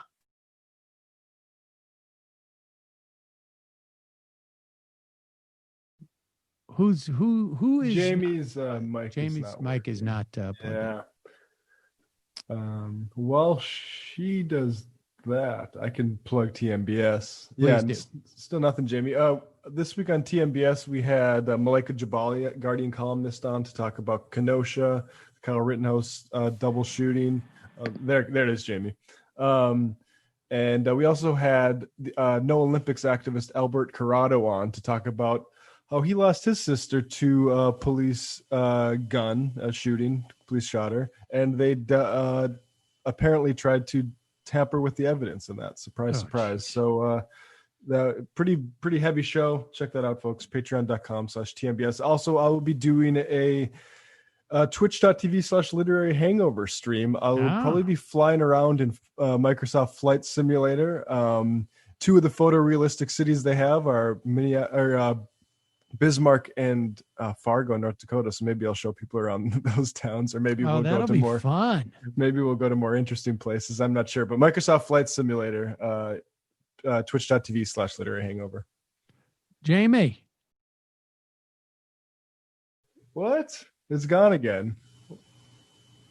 Jamie, your mic is not working.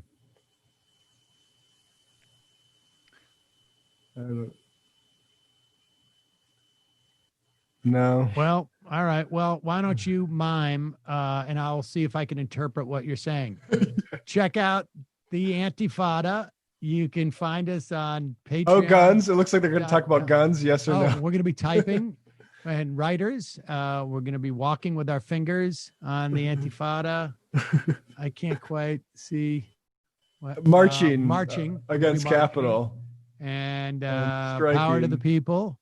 And check out the Antifada. Yep. Thumbs up. We're also going to be reviewing movies on the Antifada. You can find it at patreon.com/the Antifada. We'll be right back.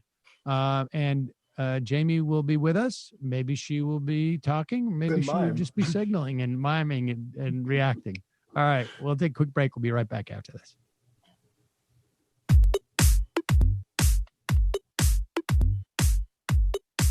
Left is best. Jamie and I may have a disagreement. Yeah, you can't just say whatever you want about people just because you're rich. I have an absolute right to mock them on YouTube. He's up there buggy whipping like he's the boss. I am not your employer. You know, I'm tired of the negativity. I'm sorry. I didn't mean to upset you. You're nervous. You're a little bit upset. You're riled up. Yeah, maybe you should rethink your defense of that, you fucking idiots. We're just going to get rid of you. All right. But dude. You want to smoke this joint? Yes. Do you feel like you are a dinosaur? Some good shit. Exactly. I'm happy now. It's a win-win. It's a win-win-win. Oh, hell yeah. Now listen to me. 2, 3, 4, 5 times. 847-906-501-457. 2, 38, 56, 27. 1/2. 5 8s. 3.9 billion. Wow. He's the ultimate math nerd. Don't you see? Why don't you get a real job instead of spewing vitriol and hatred, you left-wing Limbaugh? Everybody's taking their dumb juice today. Come on, Sammy. Dance, dance, dance.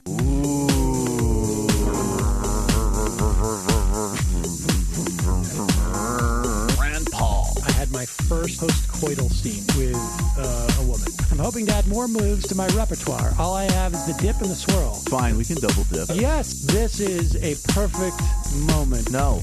Wait, what? You make under $1 million a year. You're scum. You're nothing. Excuse me? Fuck you, you fucking liberal elite. I think you belong in jail. Thank you for saying that, Sam. You're a horrible, despicable person. All right, gonna take a quick break. I want to take a moment to talk to some of the libertarians out there. Take whatever vehicle you want to drive to the library. What you're talking about is jibber jabber. Classic. I'm feeling more chill already. Good. Donald Trump can kiss all of our asses. Hey, Sam. Hey, Andy. You guys ready to do some evil? Hitler was such an idiot. That guy might be a Nazi. Agreed. No. Death to America. Do. Yes. Wow. No way. Unbelievable. This guy's got a really good hook.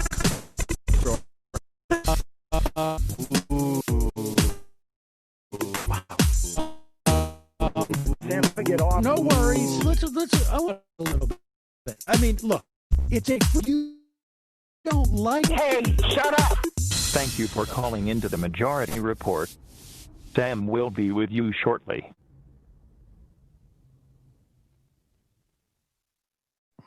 We are back. We are back, ladies and gentlemen. Jamie's getting her thing fixed. I'm having problems with the phone thing again. I cannot figure out what the deal is. I don't know why I would have problems. Nobody else does. There I am. That's weird. Worked a charm for Bender. He's great. Maybe he was a tech savvy after all. Let's go into this. So Donald Trump is out there. He's telling people vote twice. And I think Ben Dixon's take on it was correct when he said, this is not about trying to win because he's getting 2 votes. It's about trying to create chaos with the system. I'm not going to be able to take calls today, folks. I'm not going to be able to take calls. I can't. It's keep falling apart. I don't know what the deal is. So don't bother calling it. I don't want people to wait there and not get calls. So getting back to what I said, Donald Trump calling for people to vote twice. Mail in your ballots and then come in and mail in and vote in person. It is to create chaos at polling places. It is to create chaos and a sense that there's something wrong with the mail-in system, that it is unreliable. It doesn't matter that it's all Republican voters. That's not going to be an issue. The issue will be that, like, look, there's double voting. But the problem is that Trump has, well, it's not really that big of a problem, I guess, in this day and age, is that he's just encouraged people to commit voter fraud. And that apparently is illegal. So here is Kylie McEnany, or whatever her name is. Kayleigh McEnany. How do we say her name? I think you got it that second time. Kayleigh, yeah. Kayleigh McEnany. Trying to make it seem like, well, I mean, he sort of, it's not, I don't know. Yes, John. Kelly, do you acknowledge that it is illegal in this country to vote twice in the same election? Are you referring to the president's comments earlier today? I'm just asking you a basic yes or no question. Do you believe it is illegal to vote twice in this country? The president does not condone unlawful voting. The president's been very clear about this. I'm once again not surprised the media is taking the president out of context. Do you recall what the president said on this matter specifically? I have it right here. Sure. Okay, maybe you should read it out for me then. Okay, so the president said that you should go to you should vote early by mail, and you should go either early voting or day of and try to vote again. So he is asking people to vote by mail and then to go down to the polling place on election day and to vote again if their vote if they can't confirm their vote has been counted. You're missing a very crucial line from the president's remarks. If it is not tabulated, meaning your mail-in vote, then you will be able to vote in person. If it is not tabulated. Kelly, there are at least 5 states in this country that do not count any mail-in votes until election day. So those. that's the case. There's at least 5 states, I think there's more, that do not count votes that have been mailed in until Election Day. Now, that's not the way I would do it, but he's clearly trying to mess with the system. And I don't even know why she bothers at this point to say, oh, you didn't say anything illegal. I mean, it's not like there's any way to deal with this. We are in uncharted territories. And I don't even know, like, honestly, you could give me $10 billion and I wouldn't know how to deal with this problem. I mean, I'm open to suggestions, but if someone has an idea, by all means, I am, or email me, tell me. I have no one to give it to, but I mean, I really don't know what the defense is against this type of stuff. Other than, I don't know, hoping. I mean, look, honestly, like, the idea is that people go down and do this in the specific state that it happens. You've got a team of Republican lawyers who are ready to go to the courts and say, this is evidence. Mail-in balloting does not work. We have to throw out all the mail-in ballots, and we only count the ones that are in person because those are the only ones we can be sure of. And it goes to the Supreme Court, the state Supreme Court. And if it's in Wisconsin, the Republicans win, period. End of story. We've seen this multiple times. If it's in Michigan, the Republicans are going to win. End of story. If it's in Florida, the Republicans are going to win. If it goes to Pennsylvania, they won't win. The Democrats could take it to the federal Supreme Court, the U.S. Supreme Court, but I am willing to bet that they're not going to take the case. It's a problem. I don't know what the answer is. And even if we had the ability to sort of, if Jamie could just go, I don't know if you could tell this, but those shelves, they're levers. The whole thing spins around. It's a command center for Antifa. Even if she was able to mobilize sleeper cells of Antifa operatives in those areas to push back on what's going on in those locales, then they'd have to worry about the federal police force just pulling them off the street, which they've basically done their dry runs for. So I don't know. It's a little scary. Yeah. Well, be assured that we've got our best men on it. And, women and genderqueers, because most Antifas are also genderqueer. We're going to intimidate every boomer that we see who looks like they might be trying to vote by the mail or in person. And, it's like you think your voter intimidation doesn't mean anything just on its own. But when everybody does it together as part of this organized paramilitary wing of the Democratic Party, you could really make an impact. Yeah, we had the Brooks Brothers riots 20 years ago. This time it's going to be the Hot Topic riots. Is that a brand? Is that a brand of clothing? Yeah. Oh my God, Sam. Sorry, Grandpa doesn't know what you're talking about. I still shop at Hot Topic, full disclosure. I don't even know what that is. It's like Ask Milo. I feel like this I know Brandy Melville skipped. I feel like this is like the generation in between Sam and Mila. I feel like kids today don't really shop at Hot Topic. She doesn't know Hot Topic. It's past, I feel like. Sadly. Yeah. It's more mall era. Yeah, it's like a mall goth store.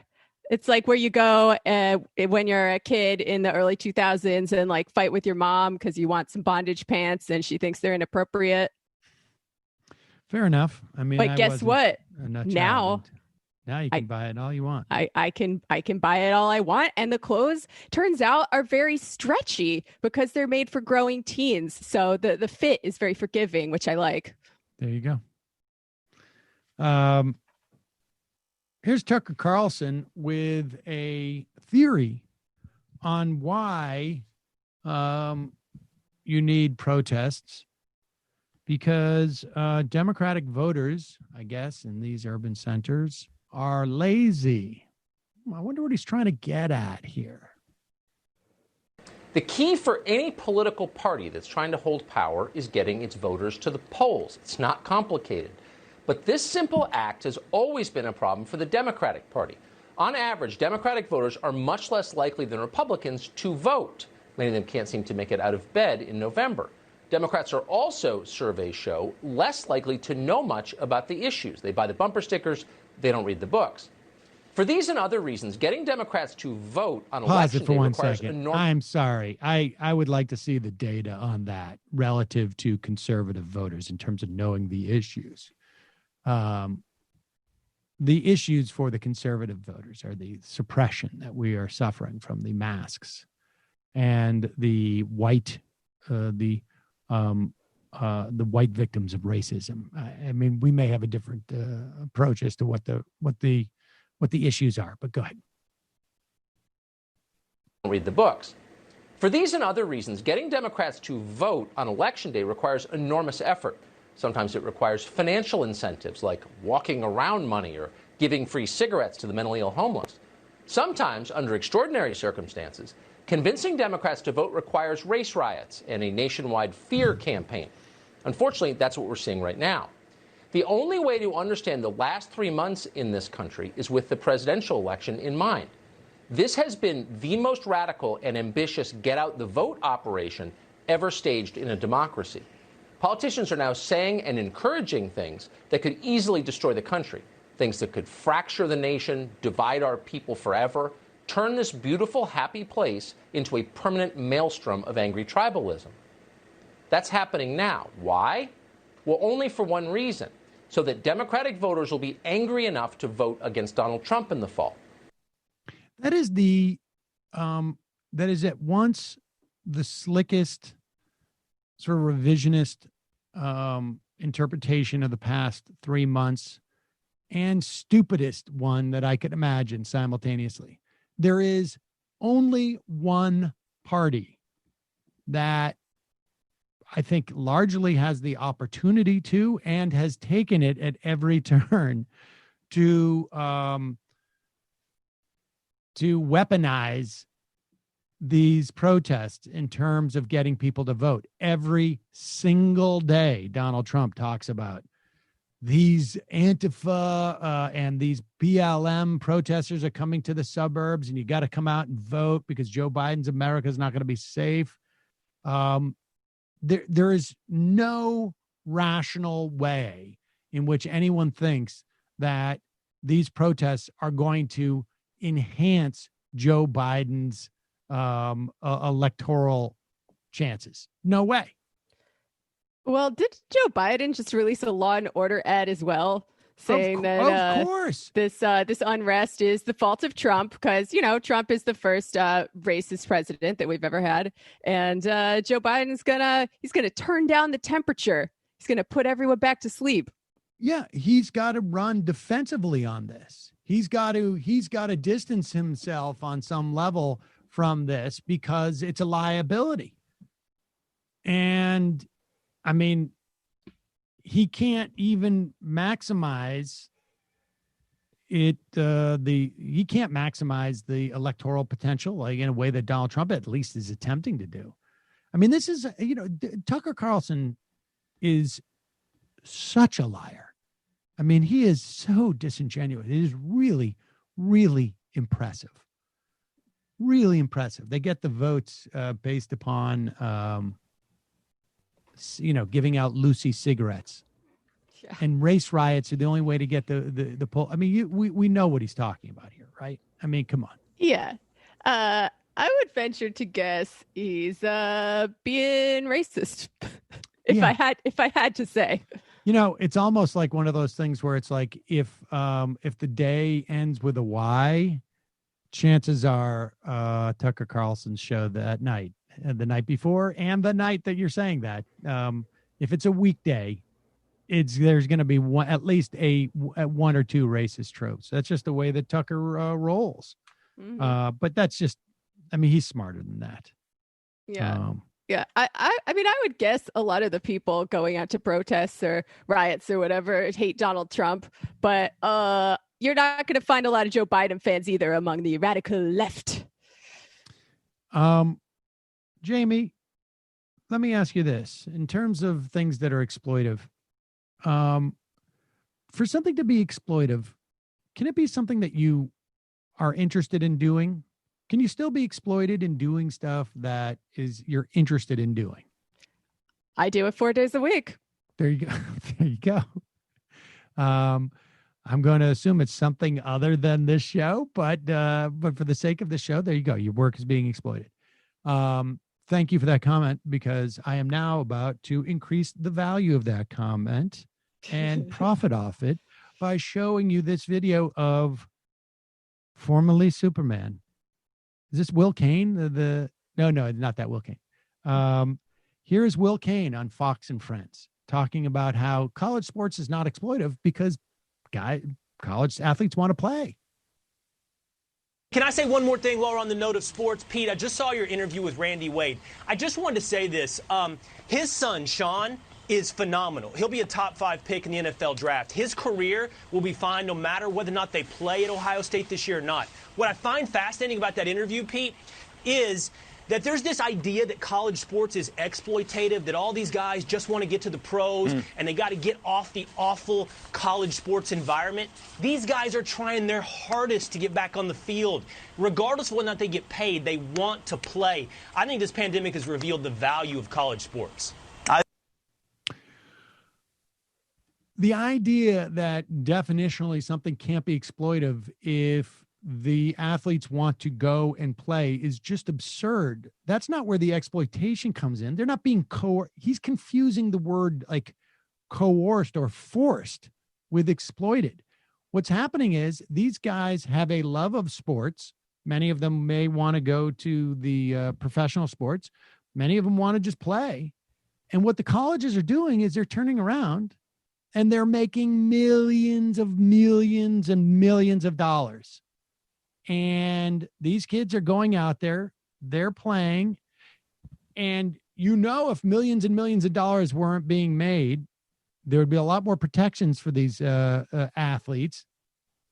But because these millions and millions of dollars need to be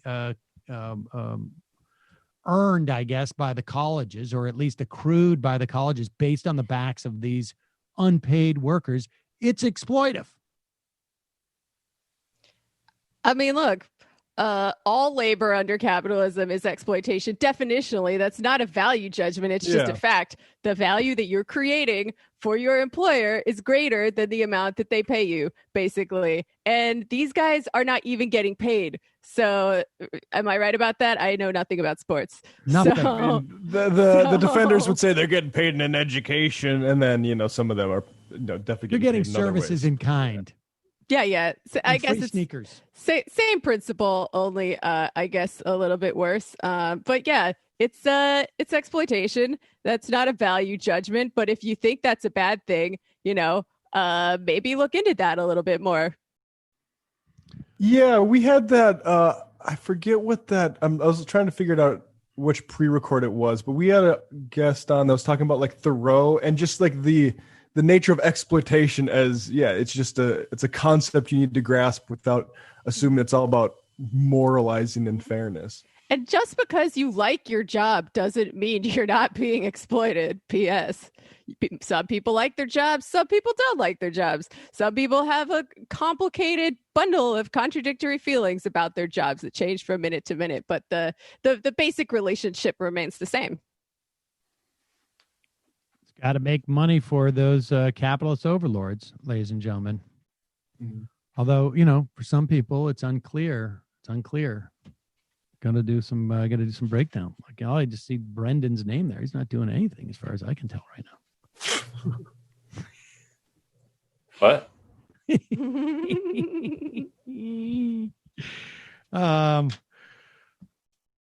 What should we?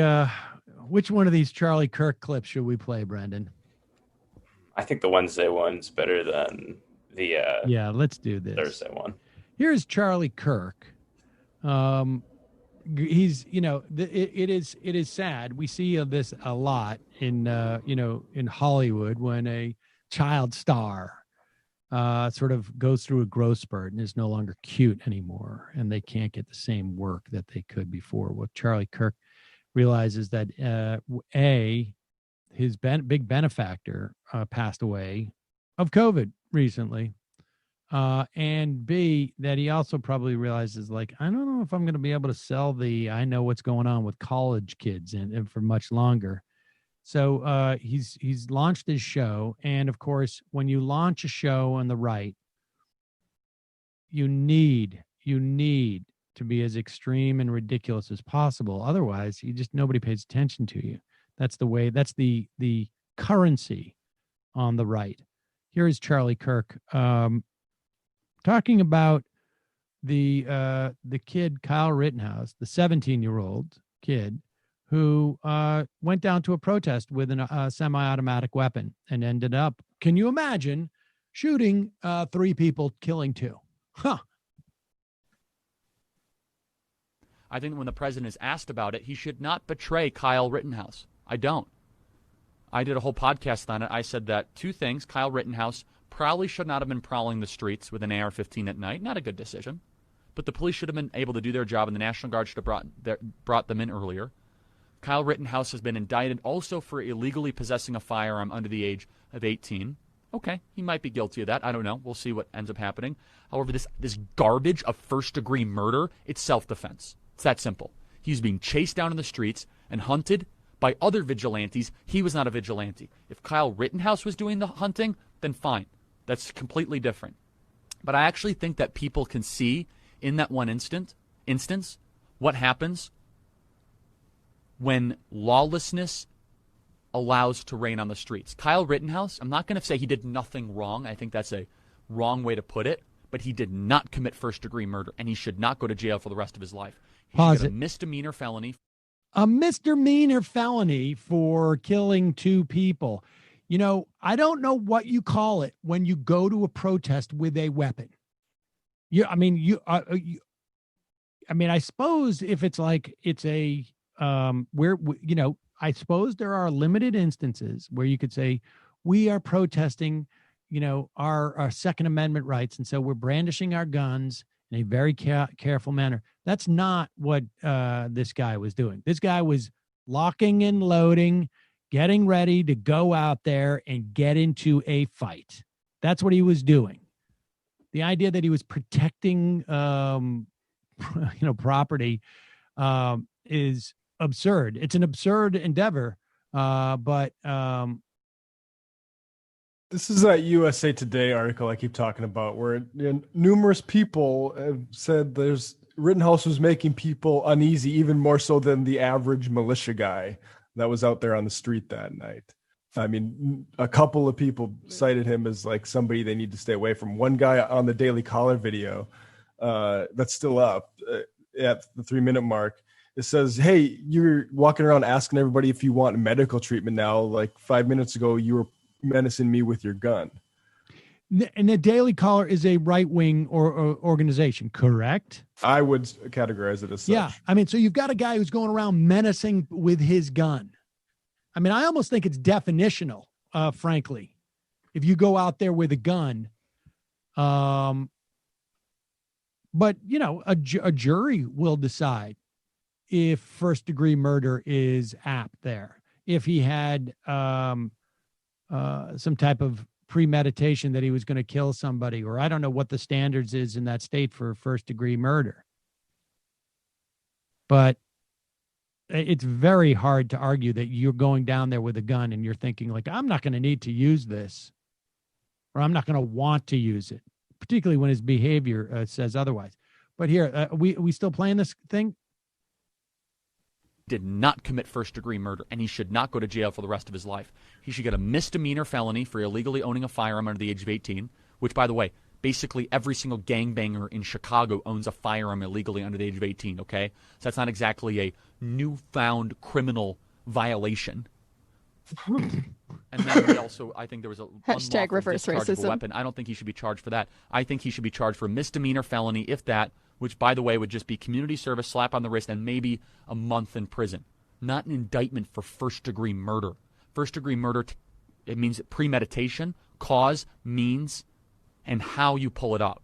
None of those things apply there. His attorney's doing the right thing by defending this young man. And so while I don't agree when people say, oh, Kyle Rittenhouse did nothing wrong.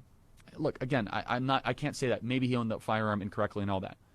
And I'm not a huge fan, if you're 17 or 18, going and taking the AR-15 and going walking the streets at night. But he should not go to jail for the rest of his life. In fact, I don't even think I support him going to jail at all, considering the misapplication of justice in this country, for defending himself, for being hunted down in the streets. He is the victim.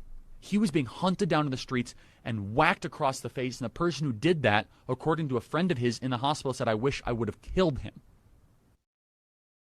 I cannot believe this guy is somehow saying the man who murdered, or the boy, or whatever you want to call him, 2 people and shot a third is the victim here. Well, he did do a few things wrong. Like, he shouldn't have had a firearm under the age of 18 and, other minor codes that he broke. Killing the people, though, totally fine. Right. Yeah, maybe he shouldn't have been out there with the gun. I don't know. Maybe, I don't know. It's a tough call. He should have signaled before he turned right. Nobody's talking about how Kyle Rittenhouse is going to get those bullets back. He's such a victim. It's very strange. And is he giving, is Charlie Kirk, is he giving like some type of press conference? It looks like it's like a basketball post-game press conference, the way he's got that set up, doesn't it? It's very I guess weird. I shouldn't complain about it. But that just seems very odd to me. Well, maybe he'll go recruit him. I hear they need some fresh young blood at TPUSA. Charlie Kirk's not the spring chicken he used to be, as you noted. True. That's true. Here is they're pulling out the stops right now to do damage control on the story that Donald Trump crapped all over dead World War I Marines, and crapped all over John McCain. And they really need to do this even on Fox, because, people can't in any way necessarily, appreciate this. Here is Mike Pompeo on Fox and Friends, as they are trying to sort of say, well, this is, classic. I'm surprised. I mean, if this was really an Oppo dump, they would have timed it for October, but go ahead. It's good to have you. Hey, listen, so we just heard Jack Keane referring to this story that the president says is not true. He never said it. And one of Jack's, the general's observations is that isn't it unusual that they would sit on the story, which is composed of a number of anonymous sources, sit on it for a couple of years, essentially 60 days before the election, for maximum pain. Yeah, Steve, I think that's right. I haven't read the whole piece, but if I'm tracking correctly, I think I was on that trip as well. But what I can say for sure is I've never heard. I've been with this president now for coming on 4 years. I've never heard the president use the language that assertedly is said in that article about him calling the military suckers and losers. I've never seen that. Indeed, just the contrary. He has always had the deepest respect. I'm a veteran too. I care deeply about it. Hasn't he said this in public? Hasn't he said, like, John McCain? I don't know if he said, like, I like my war heroes to not get caught. He would never say losers, though, or suckers in public. Right. Never. He would never say those words. This is the guy, incidentally, who was like, I could grab him by the pussy and they can't do anything because I'm famous. So, but yes, we should believe he never uses the word losers and suckers. He says the L word or the S word because he doesn't want to even say those words. Good. Seen that. Indeed, just the contrary. He has always had the deepest respect. I'm a veteran too. I care deeply about these young men and women. I've watched the president honor them in every situation that I've been in with him as well. Well, if you were on that trip, why did he not make the visit to the cemetery? Because at the time we heard that it was the weather, the choppers wouldn't fly, the Secret Service wouldn't drive him. The president says that this conversation never happened. So you were there. Why didn't he go to the cemetery? Yeah, Steve, I don't know precisely what the decision-making was inside. I do remember there was weather. I do remember there was lots of discussion about whether they could fly out there or not. I don't know what. You'll have to ask someone who was involved in that decision-making process. I simply wasn't. but I can tell you I was with him for a good part of that trip, if I'm thinking about this visit and the timing right. I never heard him use the words that are described in that article. Just, I never saw it. Okay.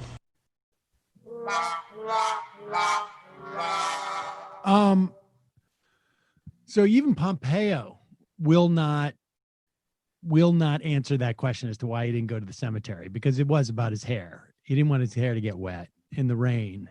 Everybody, all the other dignitaries could make it there. Trudeau made it there. I think the maybe French officials, Merkel. And so he doesn't want to say, because the idea that the Secretary of State would not know on that trip why the president is not going to this ceremony, like, oh, the president's not going to the ceremony. I don't need to know a reason. I'm not even slightly curious. It wouldn't even, as the Secretary of State, the chief diplomat of the country. I don't need to know why he's dissing these world leaders. Not even curious. Don't tell me. Just in case I ever, of course he knows. And the fact that he won't say anything is really funny too, because that means that he must know that there are other people who know that he knows, that he's afraid they're going to come out and speak.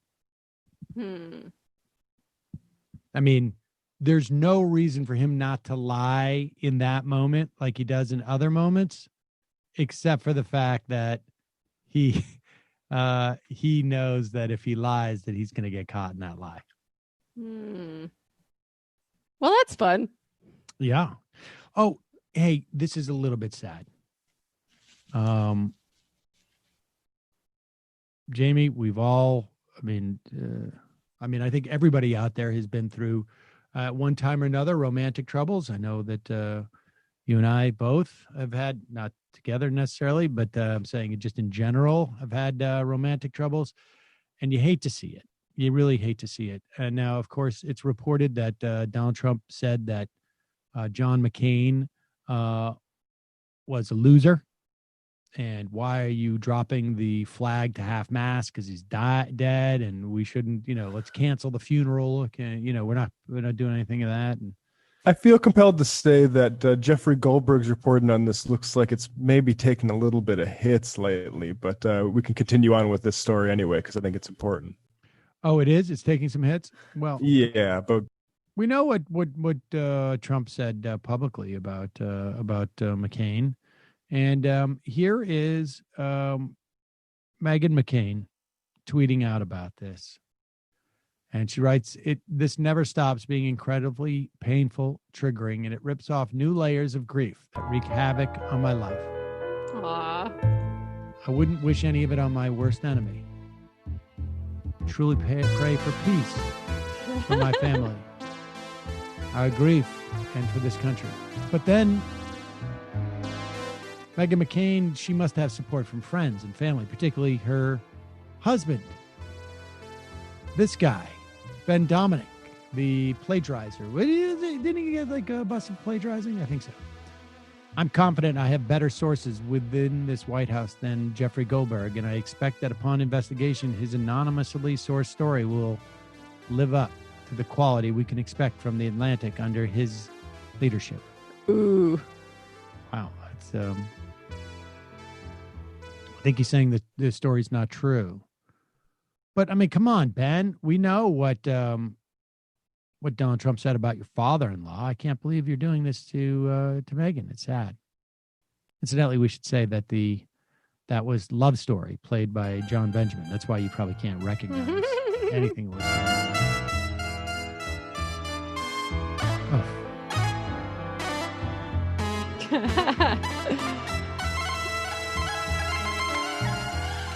We can play this one because there's no, Damn. copyright violation. That just erased my entire mind. What were we talking about? No kidding.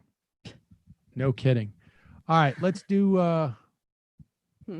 Oh, BT Dubs, the best tweet about McCain, still Virgil, Texas.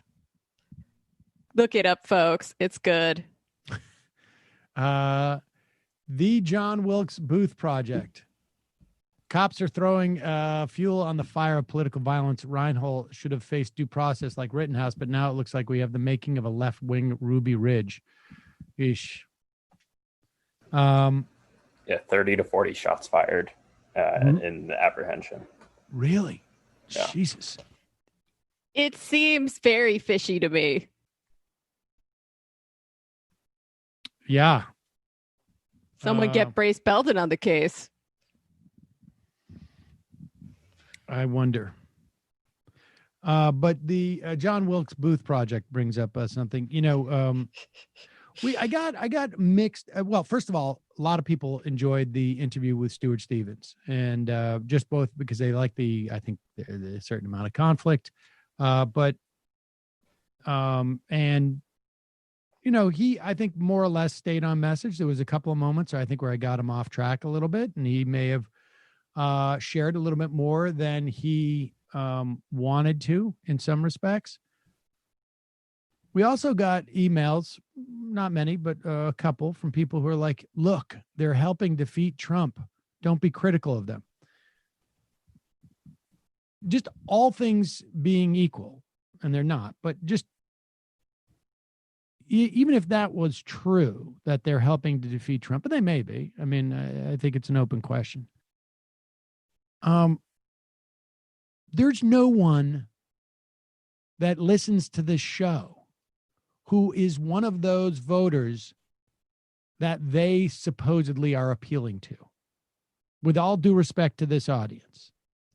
And I think that actually shows a lot of respect to this audience. There's no one out there who listens to who could ever hear my voice, for the most part, who is going, I was going to switch from Trump to Biden, but Sam's got some good critique of those Lincoln Project people. And I wonder, I saw their David Cross ad. And I really, I think I'm probably going to stick with Trump. That's not going to happen. And I can assure you that they've got enough money now. They've got at least $20 million that they have raised ostensibly from Democratic donors like yourselves. Steve Schmidt himself made several $1 million off of Howard Schultz. Remember that back in the day? This guy's not a mercenary. He's got enough money. He can handle it. If they really want to make a tone for them, but they could kick in a couple of their own bucks. I mean, with all due respect to Stuart Stevens, who I think was good for him to come on. Of course, he's selling a book. But, you can be a mercenary and still not just go to the highest bidder in that moment. Mercenaries contemplate, wait a second, what are the chances of me dying in this event? Or, there are other factors that might influence your decision to be a mercenary. There was a good piece that just came out. Well, I guess this came out in August 20th. In Vox about and I still haven't seen the updated numbers, but it's interesting. They've been pushing a lot of the lines that Stevens used with me. They were pushing back in this piece in August 20th. Things like, we got under Donald Trump's skin with a Twitter fight. And, when he said that to me, it made some sense to me. The idea that we've thrown Donald Trump off and he's wasting time going back and forth with us.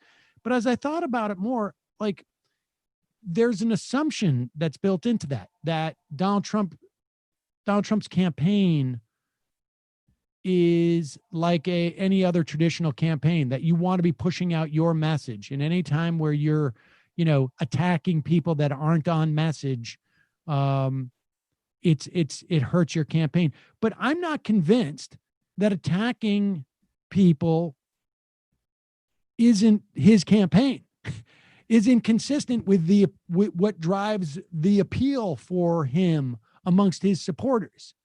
It's just another target. And never Trumper establishment types is a good target for Donald Trump. Yeah, they're traitors. Yeah. And I think that now I'm not sure what the answer is, but his answer is no better than this other one that I'm offering in terms of their efficacy.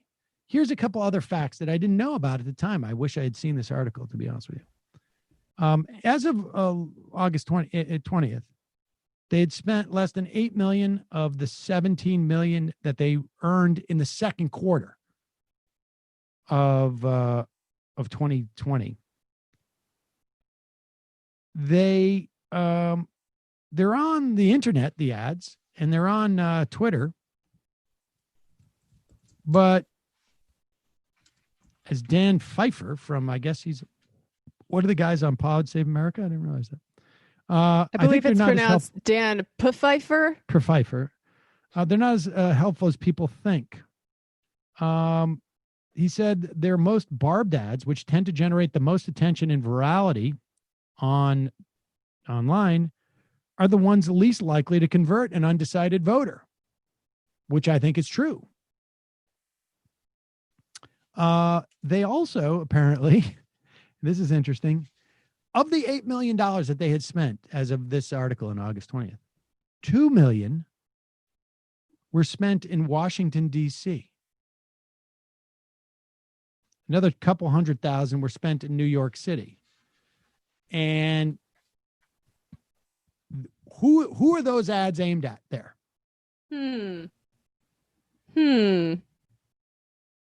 I mean, I think, I'll tell you this. Executives, when they're rolling out a movie or a new TV show, they will advertise on Sunset Boulevard. They'll put up big billboards there. Or they'll pick locations around LA where there are a lot of like executives, because they're just trying to boost their careers with other executives and make it seem like their project is huge. I'm not saying that's what's being done here, but that's what's being done here. And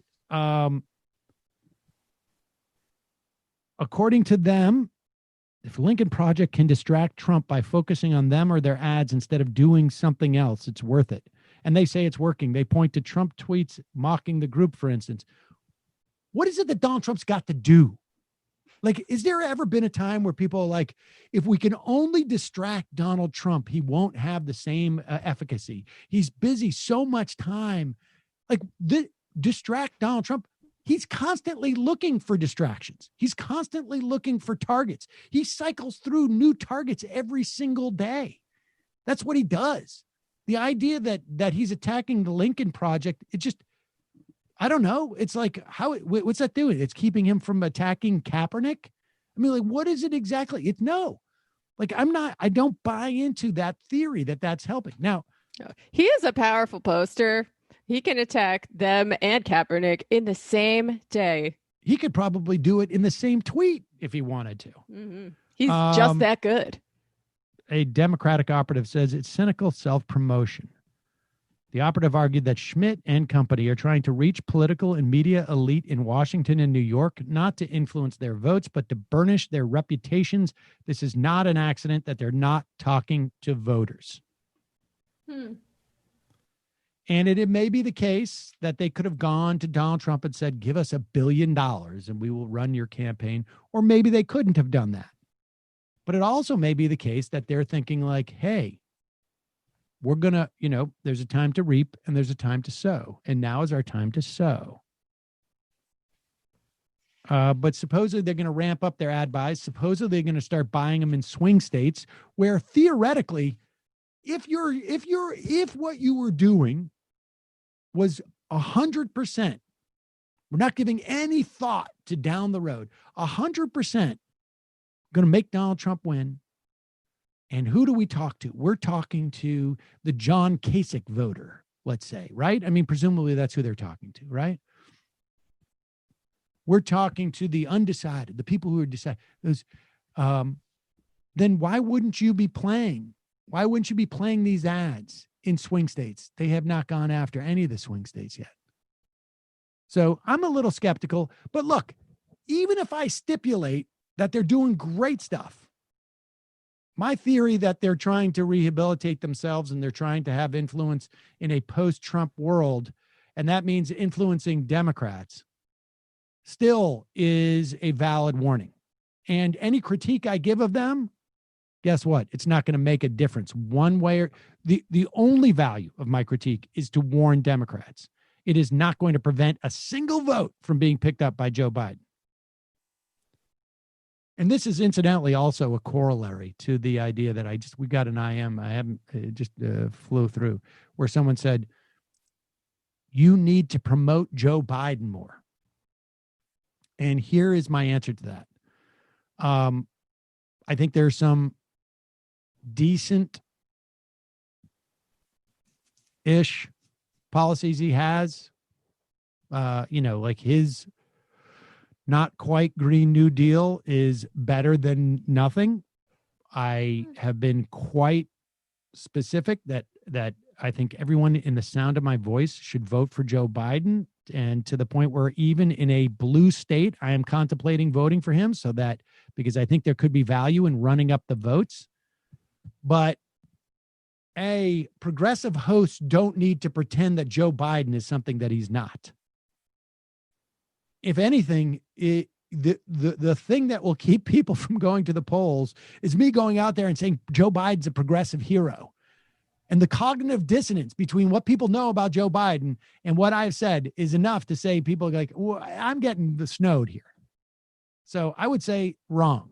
I think the important thing for progressive hosts to do is to be honest and say, Joe Biden is not the candidate that I would choose, but I would vote for a soup can in a swing state over a neoliberal soup can in a swing state against Donald Trump. And I think that Joe Biden's, a little bit better than a neoliberal soup can. But the point is it's irrelevant. It's irrelevant. The soup can, has soup, and that's good. So, maybe it is tough to go back and forth, but it's better than a brick. You can throw it at people. You can throw it at people. You can eat it, and then you can use it later as a cup. Soup can is tough to compete against. Maybe that is not fair, but better analogy, perhaps. The bottom line is voting against Donald Trump is an imperative. And the only way that you can vote against Donald Trump in a meaningful manner is to vote for Joe Biden. And that's just the reality. And it sucks. The left had an opportunity to get a significantly more progressive candidate elected, and then a more progressive candidate than Joe Biden get elected. And we blew it on both accounts.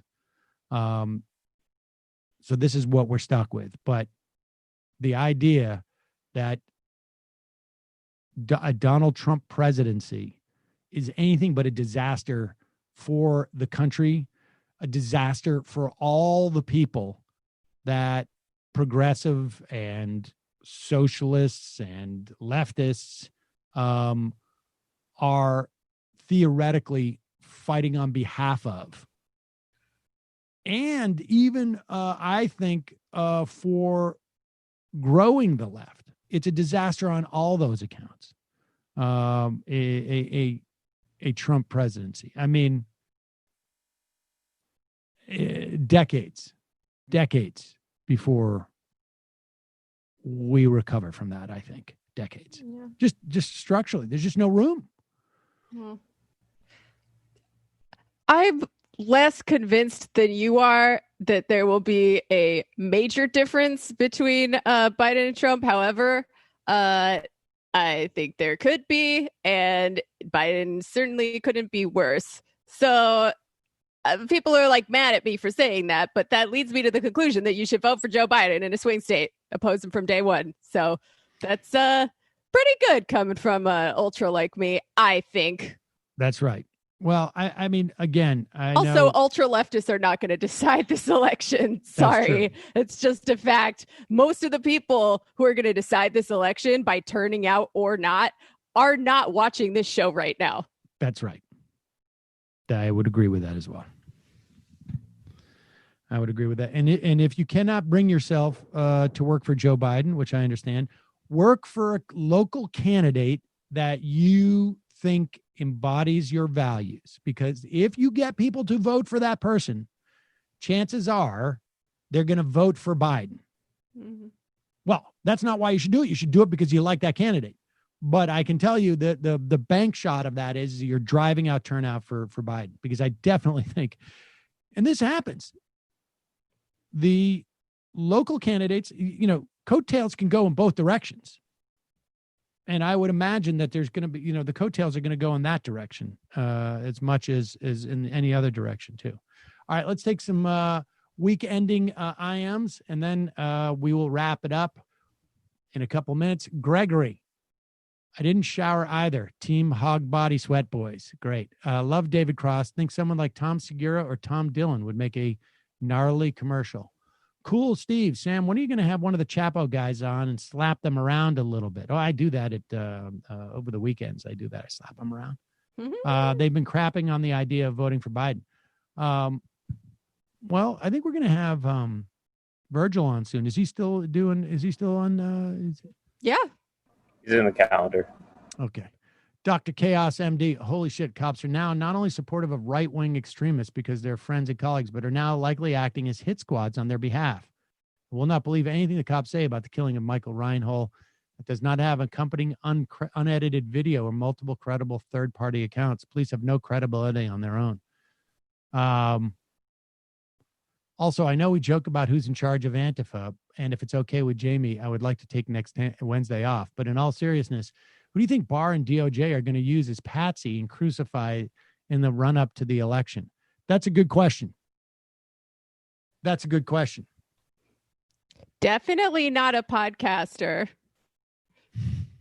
There are people doing actual anti-fascist organizing. Like, yep. Antifa is not like a centralized, hierarchical paramilitary wing of the Democratic Party like the right wants to say it is. But there are actual anti-fascist organizers, and I imagine it'll be some of them, and maybe they'll hit people like they already are hitting people with just insane charges for being at a protest that turned, I don't know, maybe some windows got smashed. They're hitting people with felonies in some cases, I think. Yeah, we're going to see more of that, I think. Wow. Live online event, Cancel Con. No safe spaces in Young America's Foundation. Oh, my God. Prager, Carolla, Rubin, Shapiro. Oh my God! Oh hell yeah! How much you want to bet? That is a one-way conversation, because they are a little bit concerned about the actual safe space, maintaining their own safe space. Oh, you think? Yeah, let's see what happens if someone gets up and challenges them on something or tries to have a free exchange of ideas. Yeah, I'm going to imagine that is not going to happen.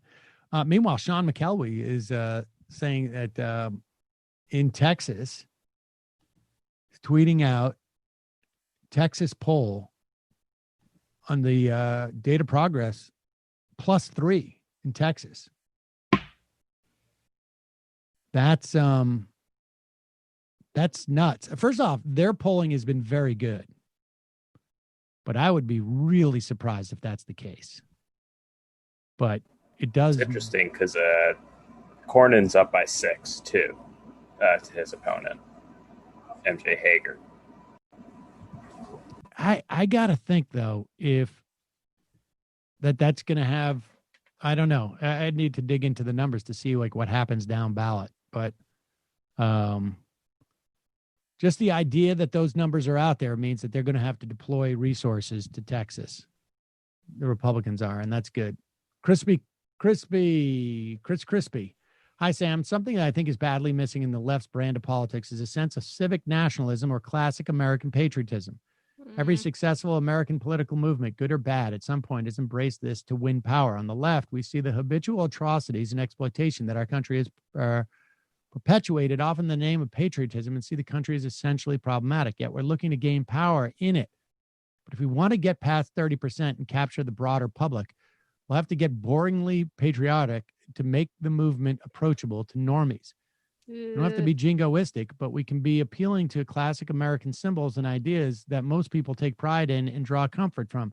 I mean, I guess it depends on what constitutes the left to you. But I mean, for me, the way you do that is sort of around FDR's four freedoms, right? Where you're using a freedom being a sort of a patriotic and nationalistic term, and you're talking about things like freedom from want, and you are basically using the existing sort of the pillars of American patriotism as a way of discussing the need for more, I guess, better or worse, socialistic policies. Hugo Chavez, I was reading about Hugo Chavez and the Bolivarian Revolution, basically drawing on the mythology of Simón Bolívar.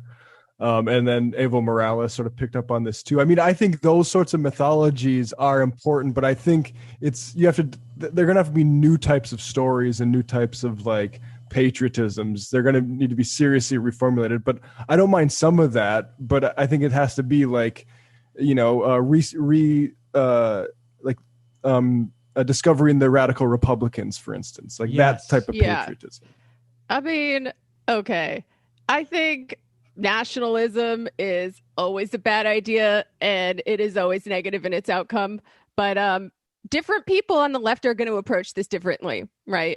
If someone is a reformist, this kind of incrementalist, social democrat, progressive, whatever, maybe they're running for office, of course they're going to wear the American flag pin. Of course they're going to bring up patriotic stuff like FDR's Four Freedoms, because that's the lane that they're traveling in. If someone is doing radical activism in the streets, if they're doing abolitionist organizing, if they're doing all kinds of radical shit, they're probably not going to go down that lane. And I would kind of disagree with the fact that only the most normies think patriotism is good and America is good. I think there is certainly a sense in the indigenous community, as well as in much of the Black community, in much of the community of immigrants who get treated like crap, that America is not all it's chalked up to be and never has been. So, these are different tactics that probably conflict, but can be used at the same time by different sectors of the left.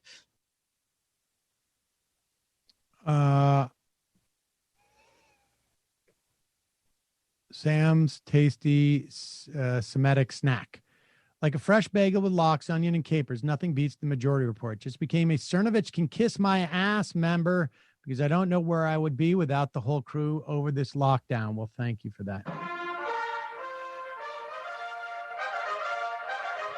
I'm incredibly lucky to be working and thought it was only right to help you keep doing what you do while so many are currently hurting. A great show yesterday, and big shout out to my favorite communist, Jamie. Aw.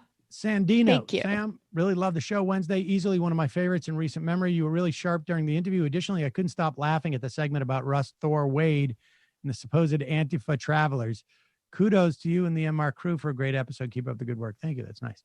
Teacher Dan, Ben is right. It's a nightmare scenario. You are right to be concerned. Now stop getting your knickers in a twist when well-aware voters say Democrats need to earn the votes. Nibbling at Nancy and Chuck ineptitude misses the mark. Democrats fall short on purpose. Bare brains. My federal worker friend just got an email informing them withholding will not be applied to their paychecks of their monthly income under $4,000.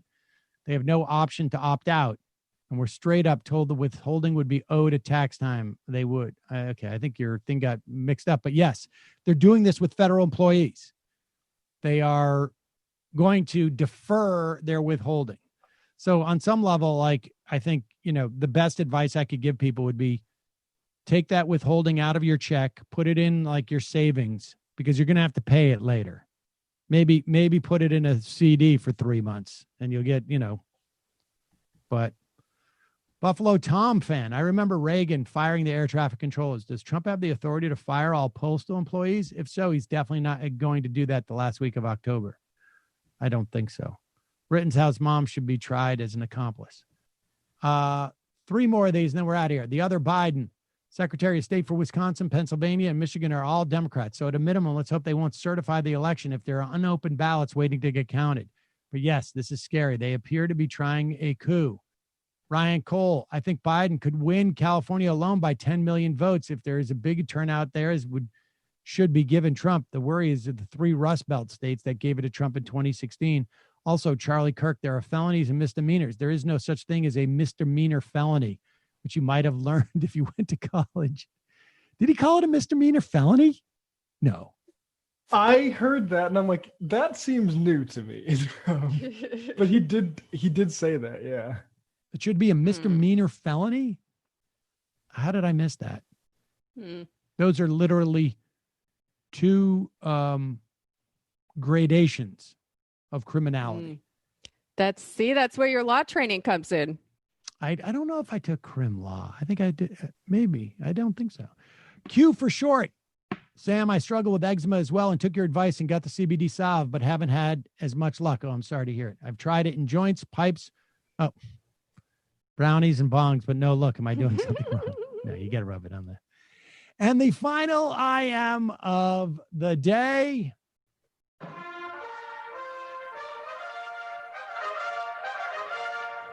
Tim from Chicago just became a member today. Love the show. Watch it with my boomer mom every single day. And it's played a huge role in turning her from a Trump voter to a Bernie voter. Well, I'm glad to hear that, Tim. Thank you. Thank you, Mom. All right, folks. Jamie, Matt, Brendan, good week, guys. Have a good Labor Day. We will be back live on Tuesday. Take care of yourselves. See you then. It might take all the strength I got to get to where I want, but I know somehow I'm gonna get there. I wasn't looking when I just got caught between the truth and the lie.